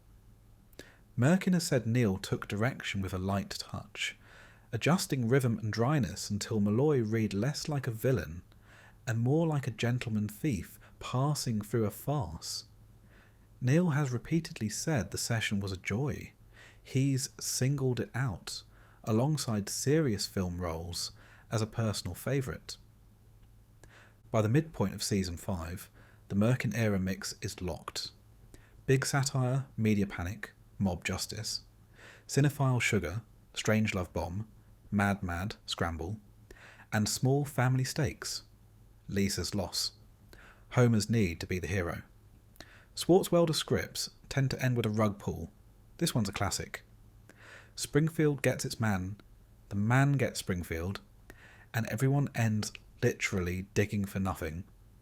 A punchline that also reads like a thesis about crowds chasing easy answers. The numbers back it up. Homer the Vigilante topped Fox the week it aired, and it's aged into a fan favourite precisely because it proves how much the show could do in 22 minutes. Tell a family story, roast a whole news ecosystem, and stage a feature film chase with a New Zealander suavely stealing the show. Bart Gets Famous, Season 5, Episode 12, How It Came Together. Air date, February 3rd, 1994. Chalkboard. My homework was not stolen by a one-armed man. Couch gag. The family collides and fuses into a single blobby mass. Internally, the staff wanted to lampoon early 90s catchphrase culture, including the way The Simpsons itself had been merchandised around Eat My Shorts, A, Caramba, and O. Swartzwelder's solution was brutally simple. Give Bart a nothing burger of a line, I didn't do it, and watch America flip for it. Merkin later said they chose a deliberately bad phrase to show how really crummy things can become really popular. The episode's final button, half the cast rapid-firing their own catchphrases while Lisa refuses to play, turns the critique back on the show. The writers also snuck in a continuity wink. I Didn't Do It had been used by Krusty back in Season 1's Krusty Gets Busted, so Bart's new brand is literally recycled showbiz. That's the point. The machine doesn't care where a catchphrase comes from, only that it sells. Because the story is about instant fame, the team folded in their own overnight success story. Conan O'Brien, who had just leapt from the Simpsons writer's room to late night. The part was written after Conan's NBC audition to replace David Letterman, but before he knew he'd landed the job. He recorded his lines shortly after Late Night with Conan O'Brien premiered, and joked on commentary that he half expected to be fired by the time the episode aired. The result is a snapshot of a career pivot in real time. Bart bombs when he won't do the line, Conan impatiently demands it, and the audience roars. It's showbiz in miniature. If you want the room's texture from that era, O'Brien has since reminisced on podcasts about the scrappy, decidedly unglamorous writer's room, and the thrill of getting ideas gonged into episodes, an affectionate counterpoint to the slick late-night studio where Bart debuts his brand. Bart Gets Famous was Susie Dieter's first directing assignment on the series, and she opened with a flex. The box factory field trip is purposefully, hilariously dull. According to Dieter, she and executive creative consultant Brad Bird debated how to design those interiors. Bird pushed for more visual energy. Dieter insisted on deadpan monotony to serve the joke, and Dieter's make it boring approach won. The joke lands because the staging commits to tedium. It's also why Homer's fear that Bart's been turned into a box plays so big. The factory is soul-sucking by design. Dieter's debut also shows off performance precision. The episode trims titles for time, then uses clean, stagey blocking to sell a dozen small humiliations on the Krusty set.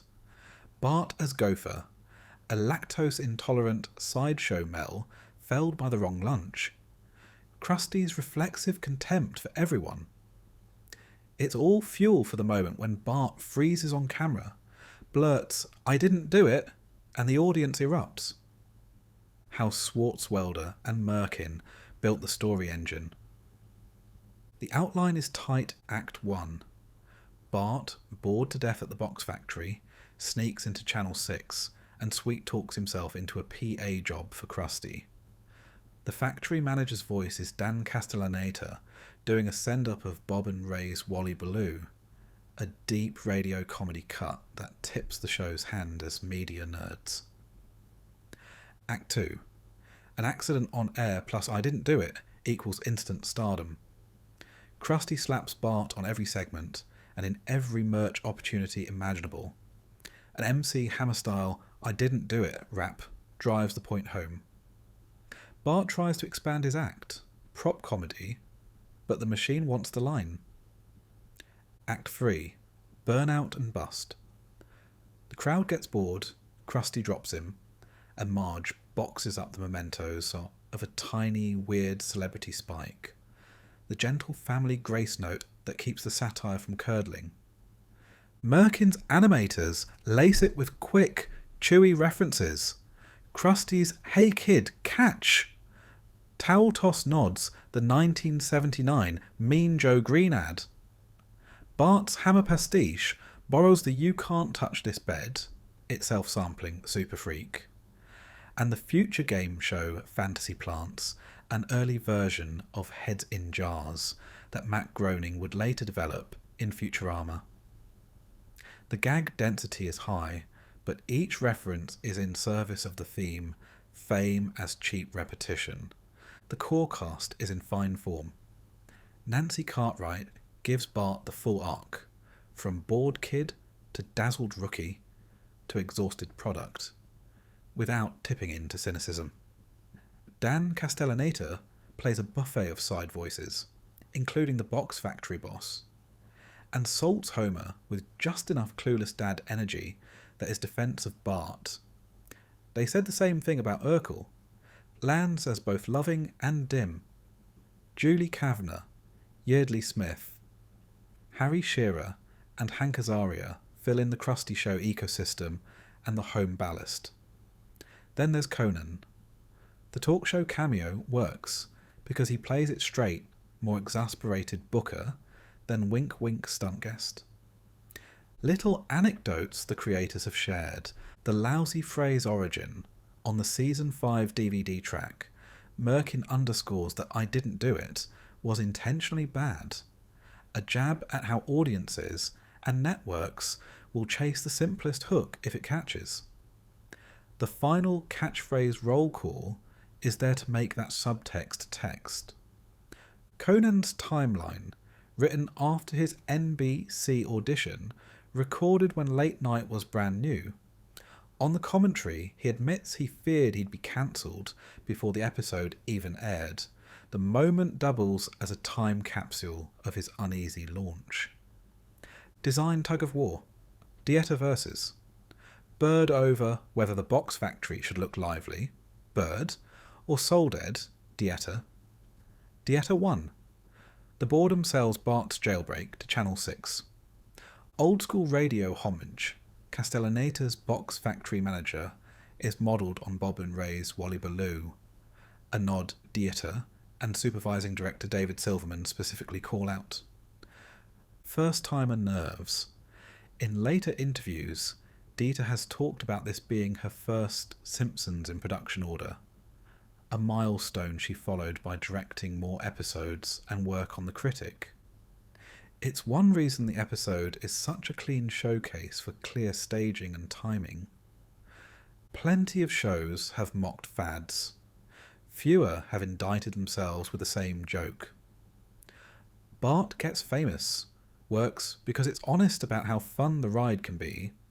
The montage of Bart t-shirts, the studio handlers barking for one more, take and equally blunt about how quickly the thrill evaporates. Bart learned something, but so does the audience. If you felt a little seen as the characters chant their catchphrases at the end, that's by design.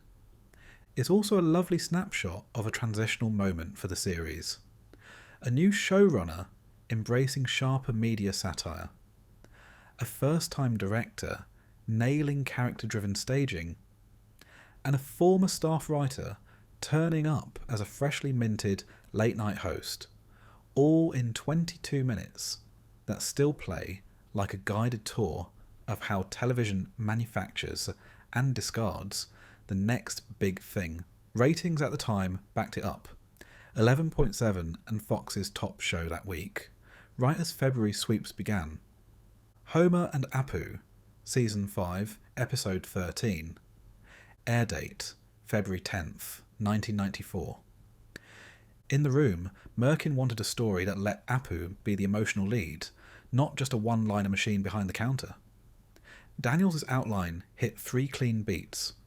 A TV sting that gets Apu fired. Apu living with the Simpsons and thinking he's happier. Then a pilgrimage to the mountaintop head of the Quickie Mart to earn his way back. It's a structure that lets the show be satirical about TV news and celebrity while still giving Apu contrition, a song and a sincere resolution. The guest casting clicked late. The part of the replacement clerk was originally conceived for Michael Kane. When that fell through, the team retuned it for James Woods, whose method earnestness, researching a role by actually clerking, made the joke even sharper. Producer chatter at the time also floated David Bowie as a possibility before Woods signed on. Daniels balances 2 satirical targets: gotcha, local news, and celebrity self-mythologizing. The opening sting, Kent Brockman's eye on Springfield, traps Apu with a hidden camera tucked in Homer's comically huge Stetson. The second act then flips to Woods, who treats the Quickie Mart like a film set, rattling off past jobs that are really his movie resume: Salvador, The Onion Field, True Believer. The gag lands because Woods plays it sincerely, not smarmy. Daniels also wrote the showstopper Who Needs the Quickie Mart? Apu's cheery insistence he doesn't miss the store that turns, on the button, into an admission that he does. Alf Clausen scored it. The number later earned an Emmy nomination and was anthologized on Songs in the Key of Springfield. It's the character key that makes the India trip feel earned rather than random. And then there's the most quoted joke. The mountaintop guru grants exactly 3 questions, which Homer instantly squanders. Are you really the head of the Quickie Mart? Really? You? That mechanical precision, and Homer's sheepish "thank you, come again," is Daniels in miniature. A character-true idea tuned until the rhythm is unforgettable. Kirkland trims the open, quick chalkboard and peeking heads couch gag to buy screen time for the sting, the song, and the India set piece. Inside the store and the Simpsons kitchen, staging stays small and theatrical, tight 2 shots and short pans. So the Woods reads and micro-pauses can breathe. Animators have said his natural hesitations gave them room for blinks and tiny head tilts. Once we reach India, the palette cools. The Himalayan summit is introduced with wide, airy compositions and background gags. A polite 3 questions only vibe that don't step on dialogue. Kirkland has also said his goal was to make this the first episode to truly centre Apu without losing the show's gag density. The crew he credits by name on commentaries include Bob Anderson for sequence help and David Silverman for post-timing.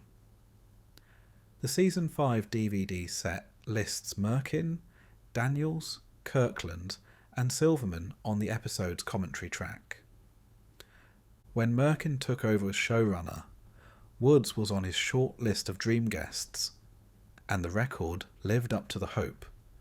Accounts from the production and retrospectives describe Woods as fearless and playful, happy to ad-lib alts that editors could shape. One reason the clerk reads as a person, not a stunt. The role is also a sly inversion of Woods' film The Hard Way, where a methody actor researches police work. Here, he humbly researches retail, and the show lets Springfield sand off any remaining Hollywood varnish. Little production stories, the fun stuff, guest musical chairs.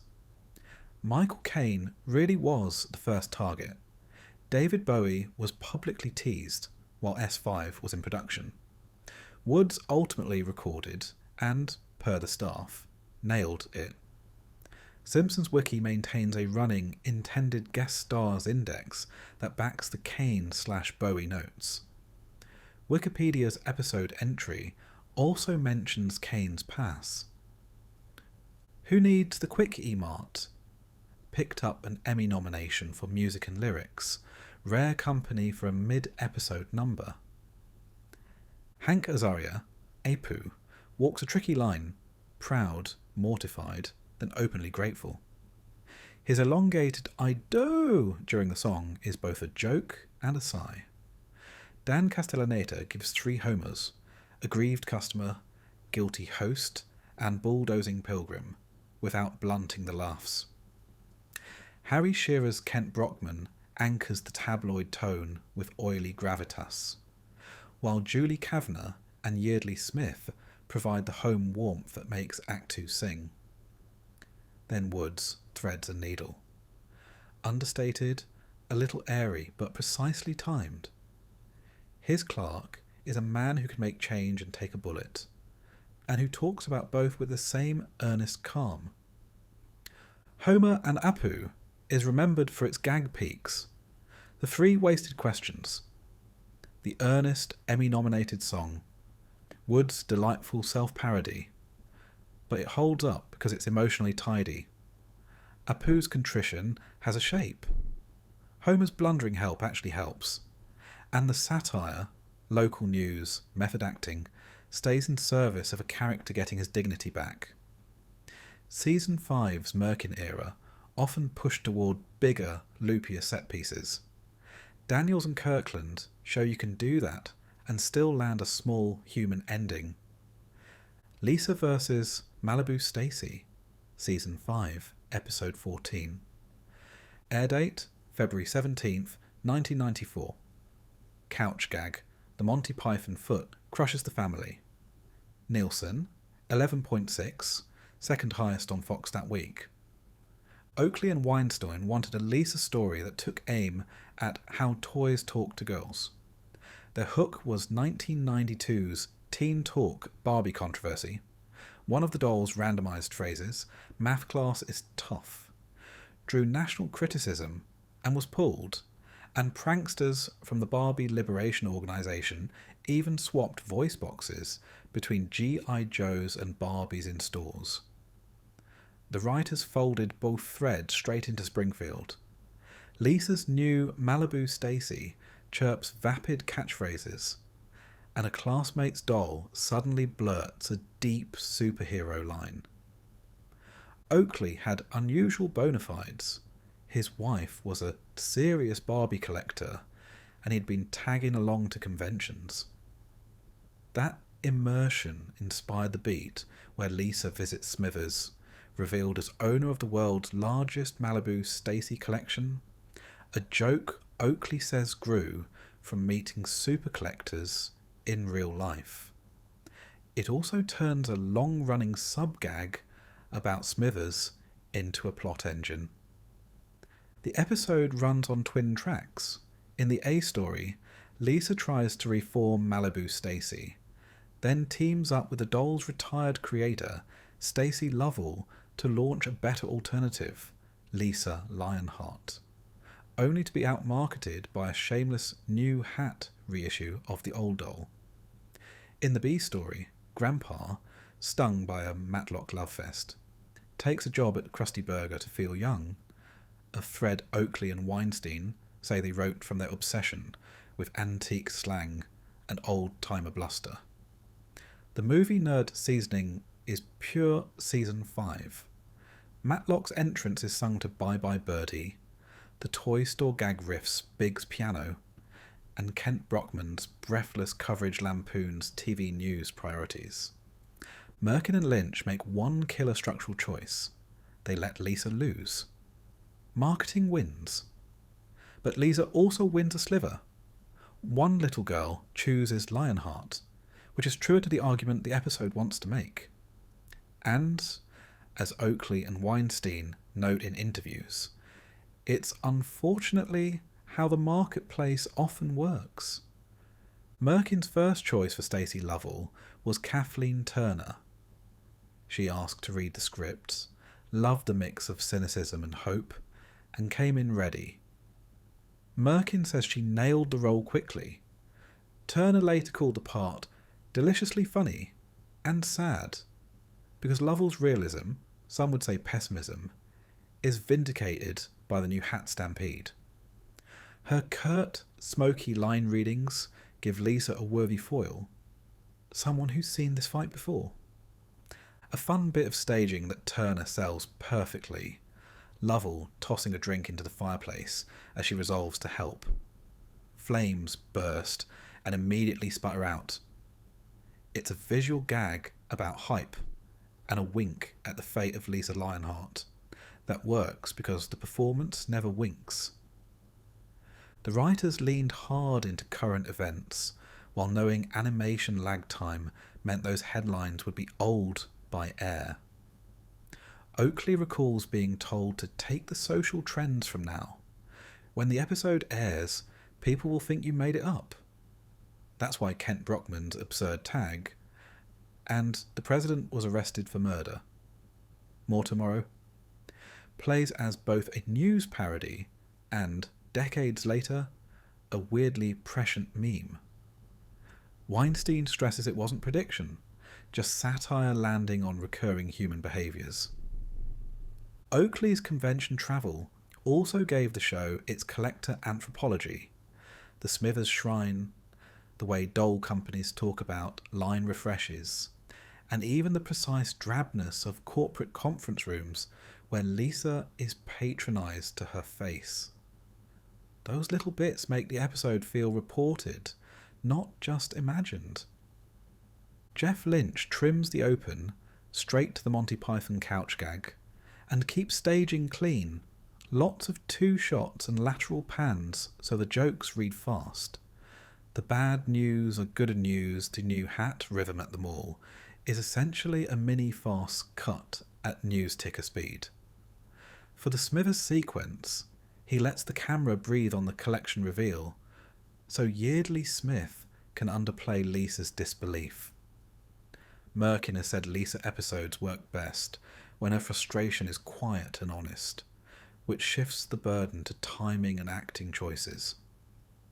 The grandpa material is handled similarly, precise holds and sudden bursts, cycling down the street yelling, "Look at me, I'm acting young," only to be vaulted into an open grave when a Stacy doll jams his wheel, one of Merkin's favourite gallows gags. One Vanity Fair nugget the writers still groan about. Fox promoted the episode in TV Guide as Springfield gets a sexy new doll, even running an art piece with Bart lifting a skirt. Exactly the opposite of the show's message. Oakley thinks somebody misheard sexist as sexy. Either way, it's the kind of tone-deaf sell the episode itself is criticising. The table read for this show, by the way, was July 15th, 1993. Fun timing given the later Barbie movie discourse.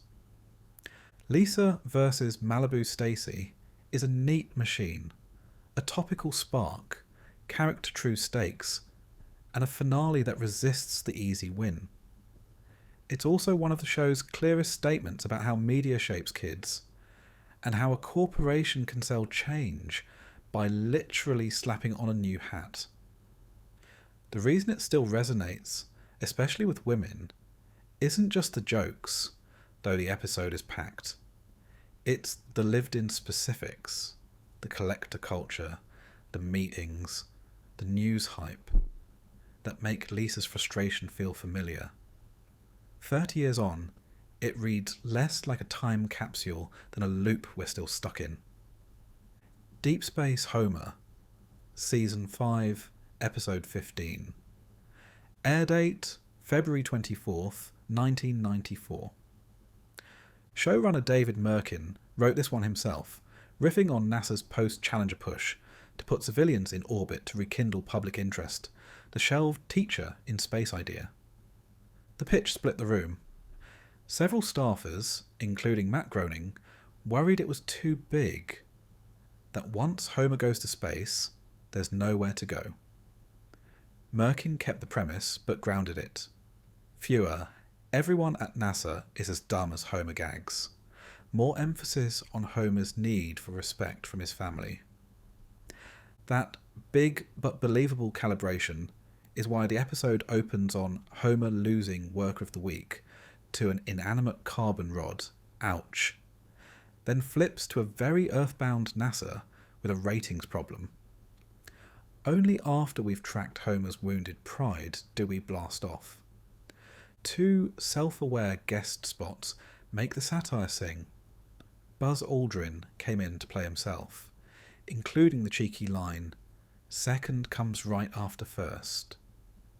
The writers prepped a gentler fallback, first to take a soil sample, in case he bristled. Aldrin insisted on the original. The jab stays because he owned it. James Taylor records Fire and Rain and You've Got a Friend for Mission Control, and does deadpan bits about calming astronauts. His session is on the Season 5 DVD extras. Merkin structures it like a sports movie that zigs at every turn. Act 1. NASA decides to send an average Joe to space to boost ratings. Homer phones in to complain about boring launches and accidentally lands on the candidate list. Barney outperforms Homer in training until a single non-alcoholic toast undoes his sobriety in a jetpack flameout, handing Homer the seat. The training montage deliberately nods to the right stuff. Act 2. Aboard the shuttle with Aldrin and Race Banyan, Homer opens contraband ruffled potato chips, setting up the episode's most famous set piece. He also smashes an ant farm, and the drifting ants trigger one of TV News' great panic sequences. Act 3. A near ejection, a bent hatch, and the carbon rod save the day. Homer returns to Earth, only for the press to credit the rod. The episode's punchline is cruel and perfect. Although Carlos Baeza directs the episode, David Silverman personally boarded the weightless chip ballet, set to the Blue Danube, and the team partly animated the chips on an Amiga to get the smooth, realistic spin they wanted. It's a rare bit of digital assist in the otherwise cel-animated era, and you can feel the extra polish as the chips tumble and Homer gobbles them mid-float. Silverman also times the smash into the ant farm, so Kent Brockman's overreaction hits like a cannon. The "I, for one, welcome our new insect overlord's" desk speech, that later escaped the episode to become a long-running meme and cultural shorthand for mock capitulation to powerful forces, from New Scientist headlines to Ken Jennings on Jeopardy! Aldrin's cameo was recorded with care, so he rolls as modest, not stiff. And yes, he chose to keep that second after first zinger. Taylor, meanwhile, leaned into the show's dry tone. His Fire and Rain in Mission Control is intentionally soothing and ridiculous. Taylor's official site and the DVD extras both spotlight this session. Among the core cast, Dan Castellaneta has to swing from petty, losing to a rod, to heroic, the hatch, to deflated, upstaged by the rod again, which is why the final family beat plays. Homer doesn't get the public credit, but Marge and the kids treat him like a hero. Because the team feared the concept could float away, pun intended, they scrapped or softened bits that made NASA look universally idiotic. Groening specifically disliked one surreal gag that did survive. Homer's face morphing under G-forces into Popeye and Richard Nixon. But Merkin kept it as a quick, cartoon logic grace note embedded in an otherwise grounded set piece. The rule of thumb: keep the institutions believable so family emotional stakes stay real. A few War Stories fans love the backup line for Buzz. As noted, first to take a soil sample was written as insurance. Buzz told them to stick with the sharper joke. The Amiga assist. Animators used an Amiga to pre-visualize what animate the chip rotations so the cell work could track a real float. An unusual hybrid for 1993 production. From TV to the ISS. Years later, astronaut Edward Lu asked for a copy of the episode to be loaded onto the International Space Station. A rare case of a sitcom about spaceflight beaming back up to actual astronauts. Beyond Blue Danube, the episode is peppered with 2001/space movie grammar. A match cut from a tossed marker to a satellite, Strauss also sprush Zarathustra, and an itchy and scratchy short that riffs Alien and EVA pod peril. Even the title nods Star Trek. Deep Space Nine, layered nerdery that's there if you want it, but never stalls the plot. The training montage's rhythm, the panic cross-cutting to Channel 6, and that still funny Brockman rant all show off Season 5 editing confidence. Big parody on rails. Character beats kept front and centre. Merkin has said he kept returning to one spine. Homer wants respect. That's why the Average Joe casting gag isn't just a jab at NASA's ratings chase. It's a ladder for Homer to climb, and a reason the rod upstaging him stings. The joke lands because it echoes Act 1, losing Worker of the Week to a rod, and because the family quietly fixes what the press won't. At the time, Deep Space Homer was Fox's top-rated show of the week.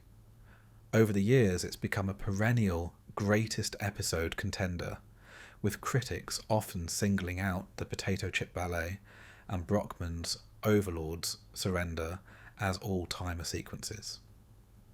The episode is a particular favourite of David Silverman. Groening still grumbles about that G-force morph, which tells you how many kinds of humour the 22 minutes juggle. Homer Loves Flanders, Season 5, Episode 16. Air date, March 17th, 1994. Blackboard, I am not delightfully saucy. Couch gag, family splits onto two couches. Inside the writer's room, the premise was beautifully perverse. What if the eternal frenemies finally bond, and then Ned, not Homer, can't stand it? The core beat was the last idea pitched by Conan O'Brien before he left for late-night TV. Merkin greenlit it, gave it to David Richardson to script, and assigned Wes Archer to direct. Richardson hammered out most of the draft in a Motel 6 in Hemet, California, where he was camped while his girlfriend shot a movie. One of those odd, true production details the staff still repeats. Season 5 kept poking at core relationships. This one asked what Homer and Ned actually have in common and how they might plausibly become friends. The structure: one exuberant act of courtship, Ned's generosity wins Homer over, then the slow suffocation of an overbearing friendship until Ned snaps. A reversal that let Merkin explore Springfield's social reflexes, especially in church. Richardson's outline is tidy. Homer's ticket obsession, Ned's kindness at the game, Homer's clinginess, pool table, charity work, family time, terrified Flanders family fleas, public shaming, church blow-up, and Homer's surprising defense of Ned. A meta button that restores the status quo next week. Archer boards it with movie nerd flourishes and crisp geography so the references land without slowing the story. 2 staging highlights come straight from Archer's team: the T2 chase, Homer pounding after the fleeing Flanders sedan, and the now legendary hedge gag, Homer emerging through the hedge like a liquid metal pursuer and, later, receding into it, a moment that escaped the episode to become a ubiquitous internet meme. Act 1 is pure sitcom sugar. Homer fails to get football tickets, prays for a miracle, and Ned arrives with 2 tickets to paradise, literally underscored by Eddie Money on the radio.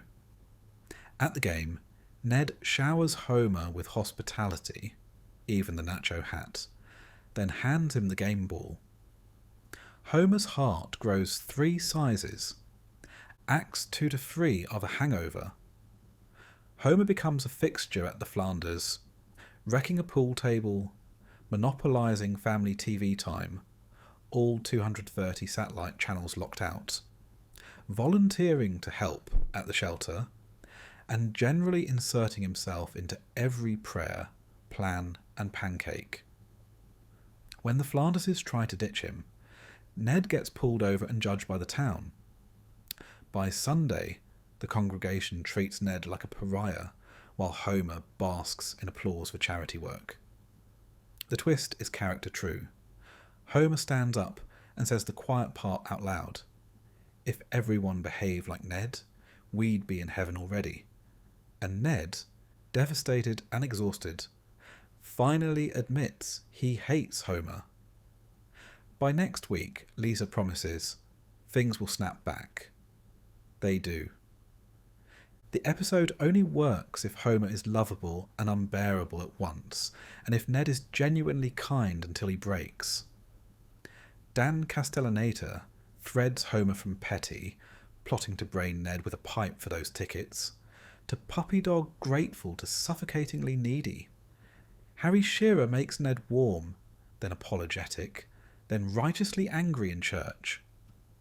Maggie Roswell, Maud, and Pamela Hayden, Rod and Todd, sharpen the contrast between households. Hank Azaria's Wiggum and Moe get precision jabs. Moe's secret hospital reading binges pay off in a perfect cutaway. The ensemble's restraint lets the crowd scenes bruise, especially in church, where Lovejoy's bland praise of Homer curdles into the mob's sanctimony. This one is stuffed, but disciplined. Beyond the Terminator 2 chase and the hedge morpher, there's vertigo grammar in Ned's nightmare climb, a dark wink to the deadly tower, a TV movie about the UT clock tower shootings during the same dream, and a crowd part sight gag nodding the 10 Commandments. The soundtrack gags do as much work as the visuals. 2 Tickets to Paradise literalizes the plot. Homer's Nacho Man parody of Macho Man is the show at its corniest best. A shelter called Helter Shelter plants a Beatles pun without stopping anything. Merkin's fondness for skewering fear-mongering news pops up in Kent Brockman's Killbot Factory jab at the US Army. It stayed in because the point was media negativity, not the military. 2 other moments almost didn't survive. Marge's LSD-tinged water hallucination. The network balked at Marge getting high. Merkin countered she was an innocent victim. And a throwaway Geo joke. I can't! It's a Geo, which Standards worried could anger the car maker. Merkin kept both. They aired.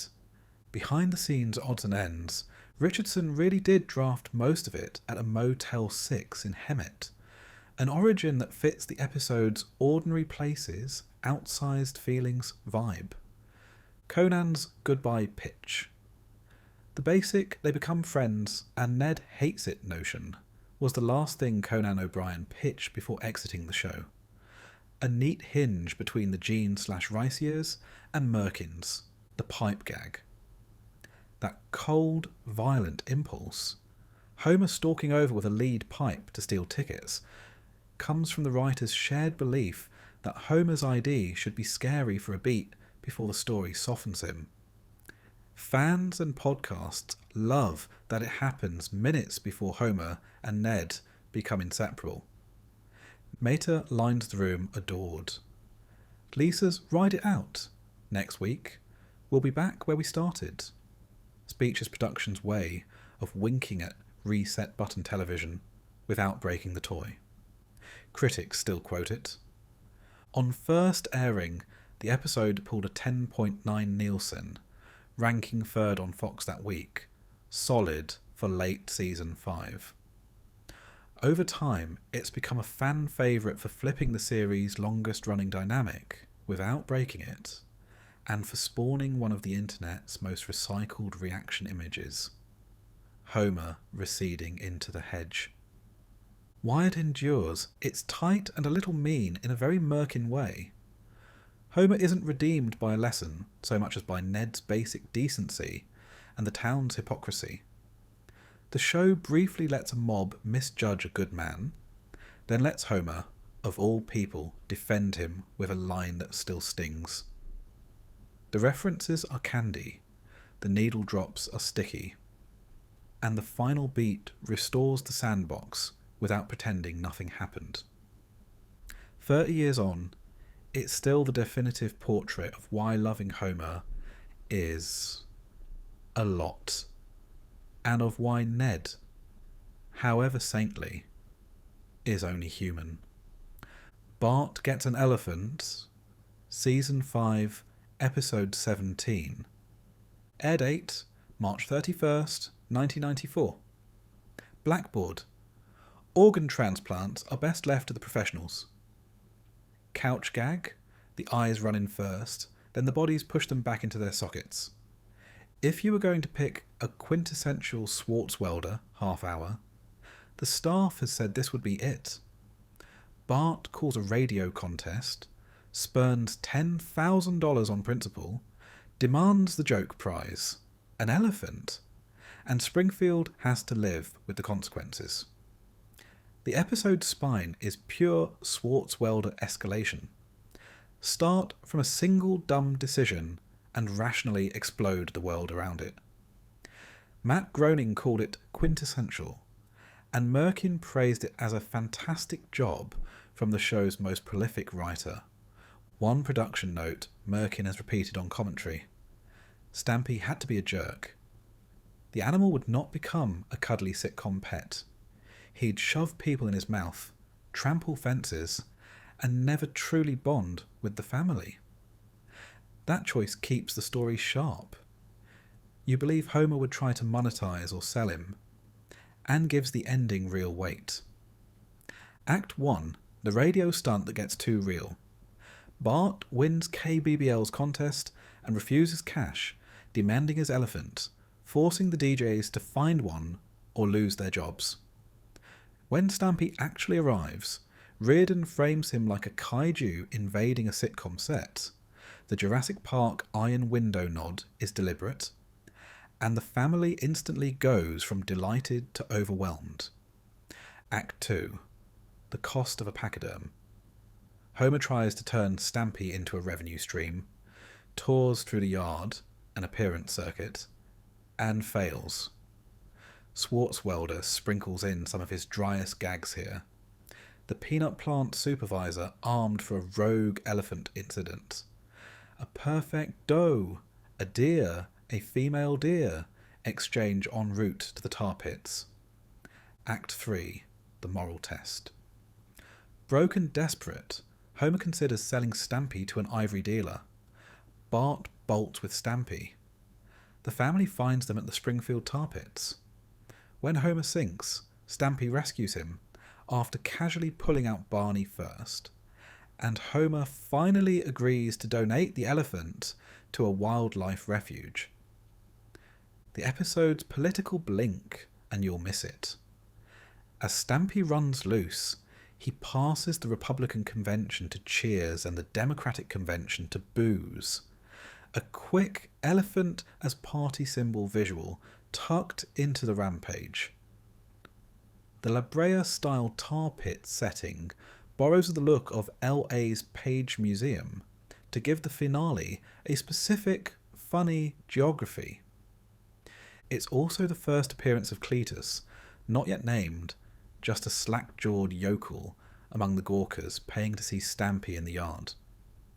He'll get a name and backstory later, but his debut here is classic Season 5 world building. Throw away a killer design voice and pick it up down the road. A few of the episode's lines and buttons escape the half hour into meme life. Where's my elephant? Swartzwelder leans into the bluntness so hard it loops back to poetry. And Homer's bleakly pragmatic ivory logic, a guy with lots of ivory is less likely to hurt Stampy, get quoted as shorthand for entitled demands and bad incentives. Anecdotes and production colour from commentaries and podcasts. Bastard, Stampy. Merkin's line about the elephant, never quite bonding, is one you'll hear quoted in retrospectives and trivia write-ups. Because once you know it, you see the design everywhere. Stampy shoving rather than giving rides, trudging off on his own when Bart tries to run away together. KBBLs deal with the devil. Swartzwelder flips a radio contest trope on its head.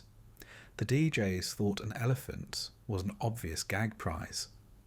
Bart calls their bluff. Their jobs hang in the balance.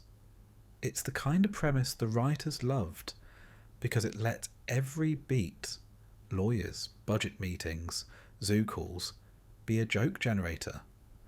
Talking Simpsons deep dives, 2017 and a 2025 revisit, walk through how the room built the escalation. The tar pit geography. The Page Museum / La Brea lift is more than a location gag. It gives Homer's sink or swim climax an LA-specific absurdity. You can hear the team laugh on commentary about staging Homer's rescue through Barney. Plenty of sitcoms would have taken the kid gets exotic pet premise and made it sentimental. This team makes it practical and pointed. You're watching a comedy about money, incentives, and responsibility wrapped around a pachyderm. Homer's worst instincts, squeeze the new asset, flip it fast, and best instincts, save the family, admit defeat, both show up. Bart learns that loving a wild animal means letting it go somewhere built for it, and Springfield gets a zoo-sized day of chaos, plus a new recurring yokel for its bench. And under all the gags is a small truth Merkin and Reardon keep honest. Sometimes the grown-up answer isn't dazzling. It's a refuge intake form. That the episode can get from "Where's my elephant?" to that answer and remain one of Season 5's laugh-dense entries is why fans and critics keep it in the conversation. Burns Heir, Season 5, Episode 18. Air date, April 14th, 1994. Chalkboard, the Pledge of Allegiance does not end with Hail Satan. Couch gag, the family bounce in as rubber balls. This was Jace Richdale's first credited script for the show. As he's recalled on the Season 5 DVD track, he was asked to pitch premises and blurted out the core idea on the spot. Mr. Burns nearly dies, decides to find an heir, and lands on Bart.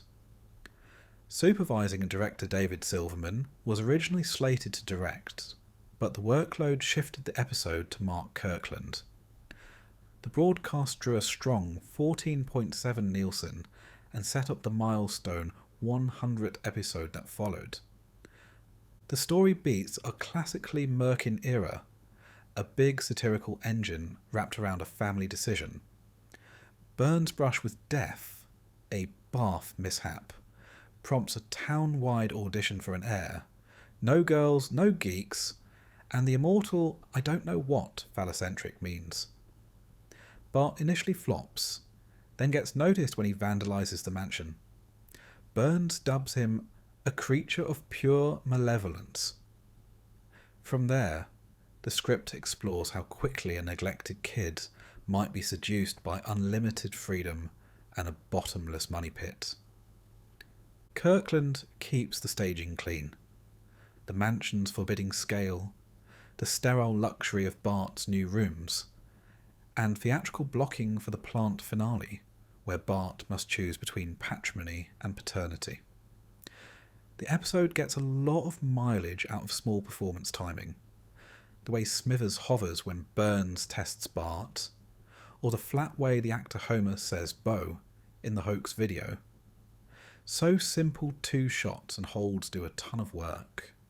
Mid-episode, the family go to a movie and we get the show's famous parody of THX's Deep Note.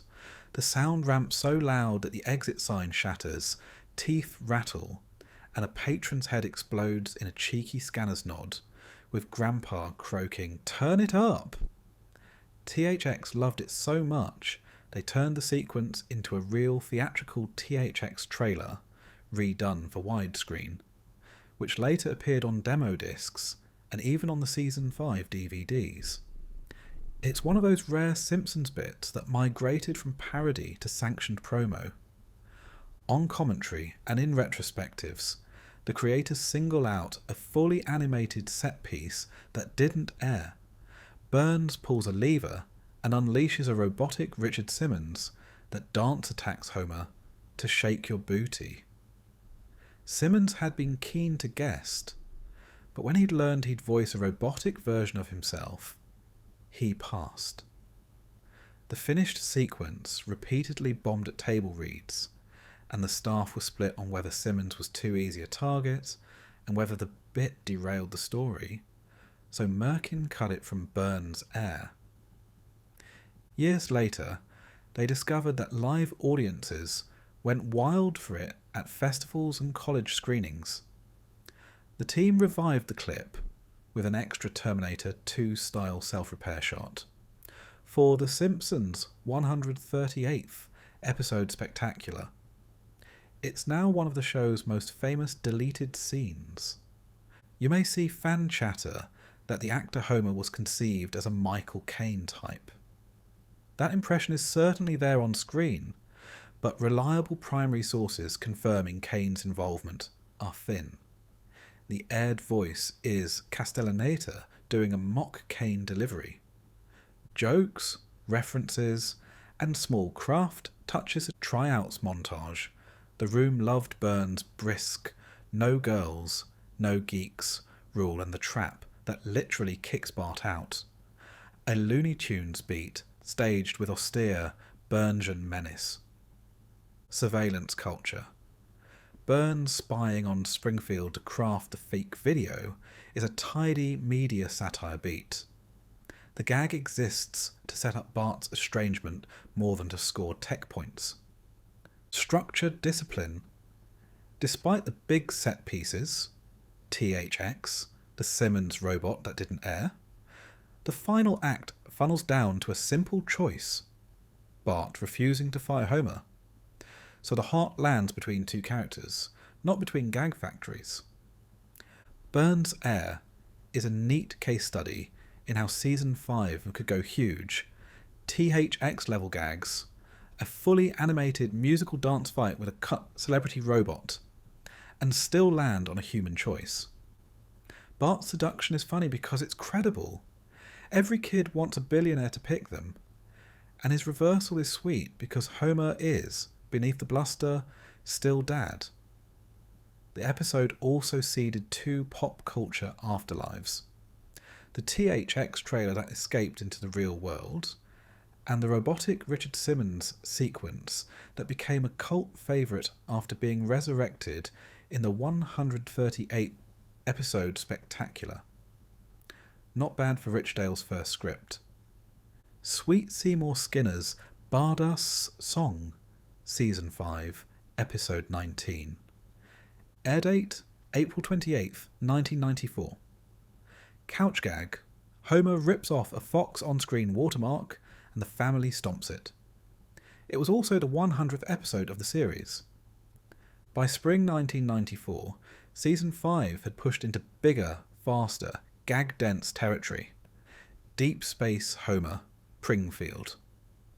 Oakley and Weinstein pitched a quieter 100th, a Bart Skinner character piece that slows the show down to take time for more emotional episodes, as Merkin put it on the DVD commentary.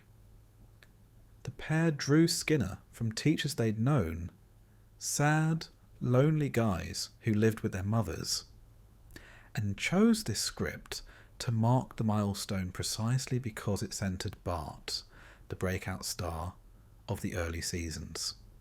The result is visible before the plot even starts. The chalkboard gag needles the hype. I will not celebrate meaningless milestones. And the couch gag has Homer peel off a Fox logo bug, a meta swat at network branding that was creeping onto viewers' screens in the 90s. It's the show celebrating itself by refusing to celebrate itself. The A-plot is a clean 3-act machine. Act 1. Bart, empty-handed for show and tell, brings Santa's little helper to school. Chaos ensues. Willie gets stuck in the ducks, and a surprise visit from Superintendent Chalmers leads to Skinner's firing. Act 2. A lenient Ned Flanders becomes principal. The children run wild, and Bart, feeling guilty, befriends the now jobless Skinner. Act 3. Bart tries to help Skinner regain the post. Flanders ultimately sinks himself with a prayer over the PA, and Skinner returns. Adversary is restored, but newly appreciative of each other. The spine stays personal, even as the episode sprinkles film riffs and Springfield colour. Bob Anderson's direction keeps the emotions readable while letting the set pieces breathe. A Wonder Years home video parody to open, complete with Joe Cocker. An alien-style tracker as Skinner hunts through the ceiling, and a full metal jacket tint to Skinner's flashback swagger. The famous Billy and the Clonosaurus rant at the quick E-Mart lets Apu eviscerate Skinner's Dinosaur Park novel idea. An extended Jurassic Park swipe. That's funny because it momentarily breaks the show's usual brevity. On commentary and in print summaries, Oakley and Weinstein say they leaned into loneliness, the quiet, slightly awkward emptiness of Skinner's life, because it gave Bart something sincere to react to. It's why the middle stretch, where the pair hang out at the laundromat and the Italian restaurant, plays almost like a buddy comedy with pauses. They wanted the 100th to slow down, to risk sentiment without losing bite. You can hear the same thesis in Oakley and Weinstein's original story pitch, later posted online in full. They also seeded firsts for the wider cast. This episode debuts Baby Gerald, Maggie's unibrowed nemesis, Luigi Risotto, the chef, Assistant Superintendent Leopold, the screaming tough, who introduces Ned, and flashback shots of Flanders' beatnik parents, bits that later became recurring lore.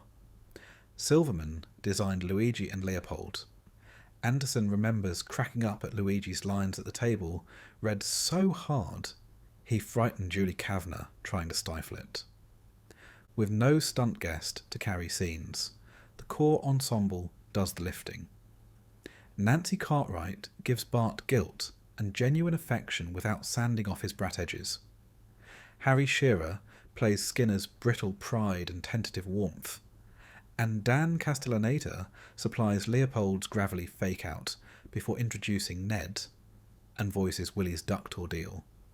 Frank Welker provides the dog chaos texture and assorted critters. The episode's only guest star. It's a subtle showcase for Shearer, whose deadpan precision makes quiet jokes, reading laundry detergent labels like battle citations. Landers' character, not filler. On the directing side, Anderson keeps the animation unfussy.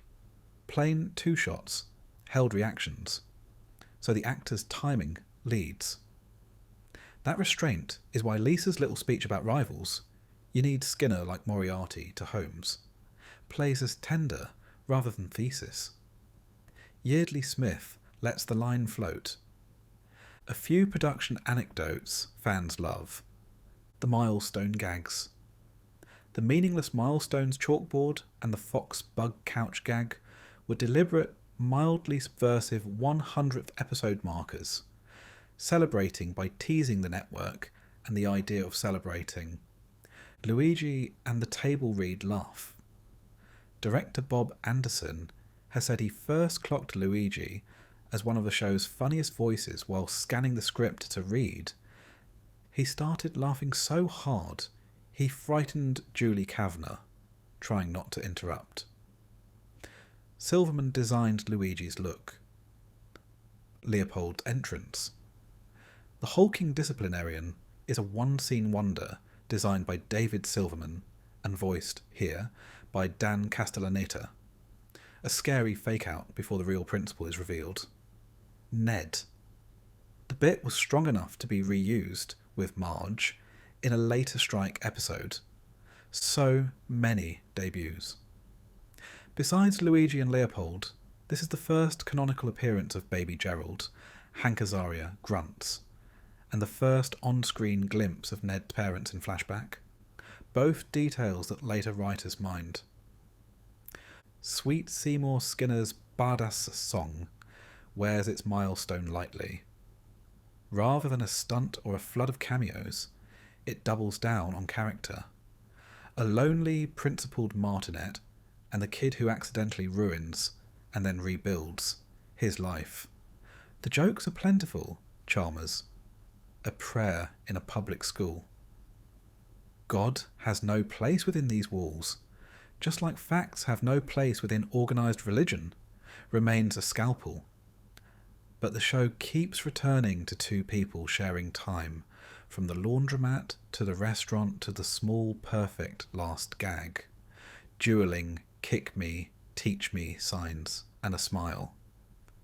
Ratings-wise, the 100th finished with a 12.7 Nielsen and was Fox's top show that week. Proof that the audience followed the show even when it chose intimacy over spectacle. The Boy Who Knew Too Much. Season 5, Episode 20. Air date May 5th, 1994. Chalkboard. There are plenty of businesses like show business. Couch gag. The family sprints in and suddenly realises they're on David Letterman's set. At its core, this is a very Swartzwelder story. Bart plays hooky, accidentally witnesses the truth behind a headline-grabbing crime, and must decide between telling the truth or protecting himself from Skinner. It's a clean, ethical engine is an obnoxious rich kid innocent of this particular crime that lets the show run both a courtroom farce and a Bart/Skinner character piece at once. Merkin has said on commentary for Season 5 that this run of episodes deliberately slowed down at times to foreground character. This episode's dilemma is one of those moments. The episode clicks because its scandal feels reported from real life. Freddie Quimby is explicitly a Kennedy family riff, complete with patrician accent and bad behaviour, and the script leans into the Chowder tantrum as shorthand for that dynasty's Boston Brahmin aura. Academic write-ups even flag the Kennedy resonance in this instalment. Swartzwelder loves letting a single dumb decision spiral logically, and you can feel that here, Bart's Hooky Day produces a cover-your-butt lie, which produces a trial, which produces Homer's grifter logic about sequestration. The script also indulges the show's movie nerd streak without derailing the plot. The Westworld chase gives the opener propulsion. Later, the wait as pratfalls deliberately read like a silent movie routine, so Bart's third act explanation plays fair. And the courtroom gives Lionel Hutz room to swing. His most blatant case of false advertising since my suit against the never-ending story style patter is a quintessential Hartman showcase. Merkin's team also makes two savvy structural calls. First, they make Freddy awful, but innocent of this, so Bart's testimony is morally clear, but emotionally complicated. Second, they run a parallel Homer story that's pure ID. What does sequestered mean? / free hotel and room service. It's a character-true way to keep the trial's middle from sagging. Jeffrey Lynch keeps the staging plain when the jokes need air. 2 shots for Hutz's cross and Judge Snyder's reactions. And goes big when the episode earns it. The Westworld-coded pursuit, the waiter's fall scene from Bart's hiding place, and little crowd-control touches in the courtroom that let Freddy's chow-duh explosion and play to the rafters. The Letterman couch gag in the open is a tiny production treat too. Season 5's staff were fond of these reality-bending couch reveals, and this one plants the episode in show business parody before it dives into civic parody. There's no splashy outside guest beyond Phil Hartman, so the core cast gets to flex. Nancy Cartwright threads Bart from cocky truancy to anxious guilt to clear-eyed honesty. Harry Shearer plays a feast of authority figures, Skinner, Snyder, Quimby, with distinct edges so the courtroom never turns mushy. Dan Castellaneta gets to paint Homer as the laziest possible juror and also supplies the French waiter's wounded dignity when needed. Hartman's Hutz is the spice, oily confidence, nonsense logic, and killer button lines that podcasts still single out. The Kennedy send-ups and chowder. The episode's satire lands because it's specific. Quimby has long been a Kennedy composite, and Freddy is drawn even closer to that orbit here. On the stand, Freddy's fury over pronunciation, that's chowder, is a New England accent synthesis that instantly telegraphs background, money, and entitlement. Law review pieces that mine The Simpsons for civics examples regularly nod to this case as Kennedy in all but name. Homer, the world's worst juror, a mini-classic B-plot. Homer's sequestration gambit is one of Season 5's purest A-jokes.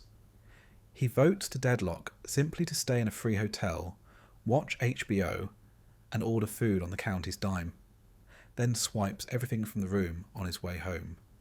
It's so on model for the character that it's become a standalone clip ecosystem online. Guides and wikis summarise the whole arc in a sentence, because audiences remember it beat for beat. Little production stories and firsts fans like to repeat. The waiter's name, Wikia compilers pin him as Mr. Lacoste, a small but handy trivia bit when folks debate whether the injuries could plausibly cascade the way Bart recounts. They can. The episode demonstrates it twice. The Westworld chase. Many reference lists now cite Westworld directly for the Skinner pursuit. Music feel and camera grammar both tip the hat. It's a fun, not the usual choice versus the more obvious Fugitive Dam parody. Hoots in the pocket. Quote pages for the episode are stacked. I'm going to prove not only that Freddie Quimby is guilty, but that he is also innocent of not being guilty. And Hartman's delivery is why the lines survive out of context. Season 5 is famous for spectacle, Deep Space Homer, and big parodies, but its best half hours keep a human choice at the centre. Here it's Bart deciding whether to risk punishment to save someone he dislikes. The show gets to clown the press, the courts, and New England elite temper tantrums, but the ending is small and perfect. Bart tells the truth, Freddy walks, and Skinner smiles, impressed. then bumps the detention from 3 months to 4. The moral is real, the punishment is funny, and everyone is exactly themselves. And around the edges, the episode seeded a handful of evergreen bits. Chowder, Homer's jury hotel grift, and a sleek Westworld chase that keeps the first act humming.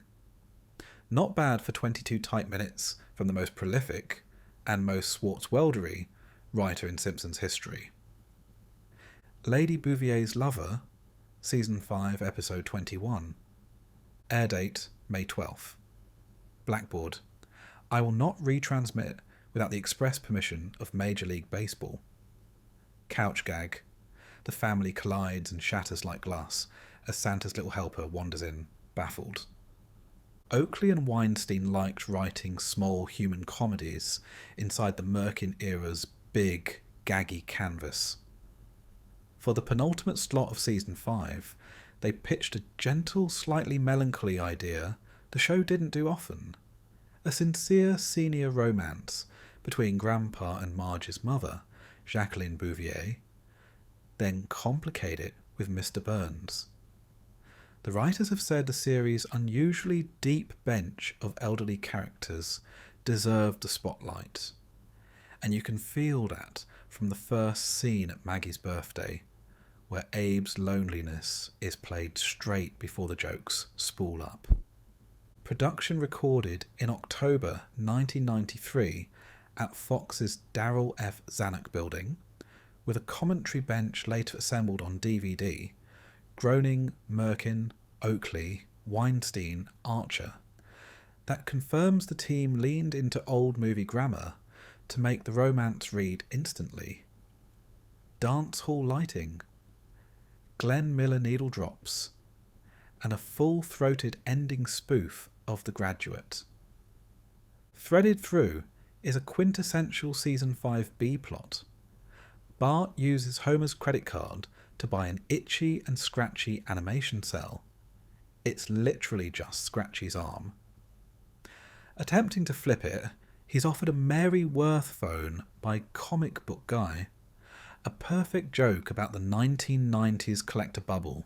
Oakley and Weinstein salt the episode with old Hollywood love. Abe's breadroll dance is a Chaplin lift. A lawyer immediately materialises to threaten litigation. Later, a Jimmy Durante reference draws another paper pusher, gags about how rights clearance dogs modern TV even when the jokes are tributes. The community centre sequence floats on Glenn Miller's Moonlight Serenade, while Burns and Jackie swing to Benny Goodman.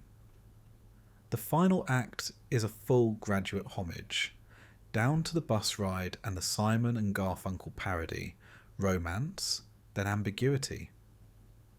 Wes Archer keeps the episode simple and theatrical, so small acting choices read, lots of two shots for Jackie and Abe, wide, symmetrical frames for Burns' courtship to underline its cold grandeur. The wedding is cut like a miniature thriller. The slow glide to the balcony, the sound cut under Abe's shout, and the beat where Jackie looks at both men, realises both are wrong, and turns toward the aisle. That measured pace is why The Graduate send-up lands as feeling rather than just reference. Archer also lets the B-plot breathe visually. The cell reveal is staged with loving detail.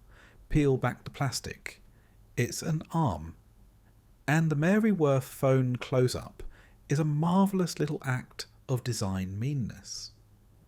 On commentary and in retrospectives, Oakley and Weinstein say they wanted to test how far a Simpsons romance could go without sentimentality collapse. Keep the jokes sharp, but let Abe and Jackie be adults. Part of the solution was to make Burns a credible rival, not a cackling villain, but an old man with impeccable manners, a band, and a checkbook, which makes Jackie's final third option feel earned. The pair also packed the script with mid-century ephemera they love, hot dog jingles, retro dance halls, so the episode could wear nostalgia lightly while still being modern. A small production footnote the team shared: the session was one of the first where they consciously mixed diegetic music bandstand cues with score to keep the romance grounded, and to make Burns's entrances feel like an event. Legal killjoys, the rapid-fire chaplain Durante lawyer pop-ins, let Archer pay homage while mocking clearance culture. On commentary, the team laughs that the joke wrote itself.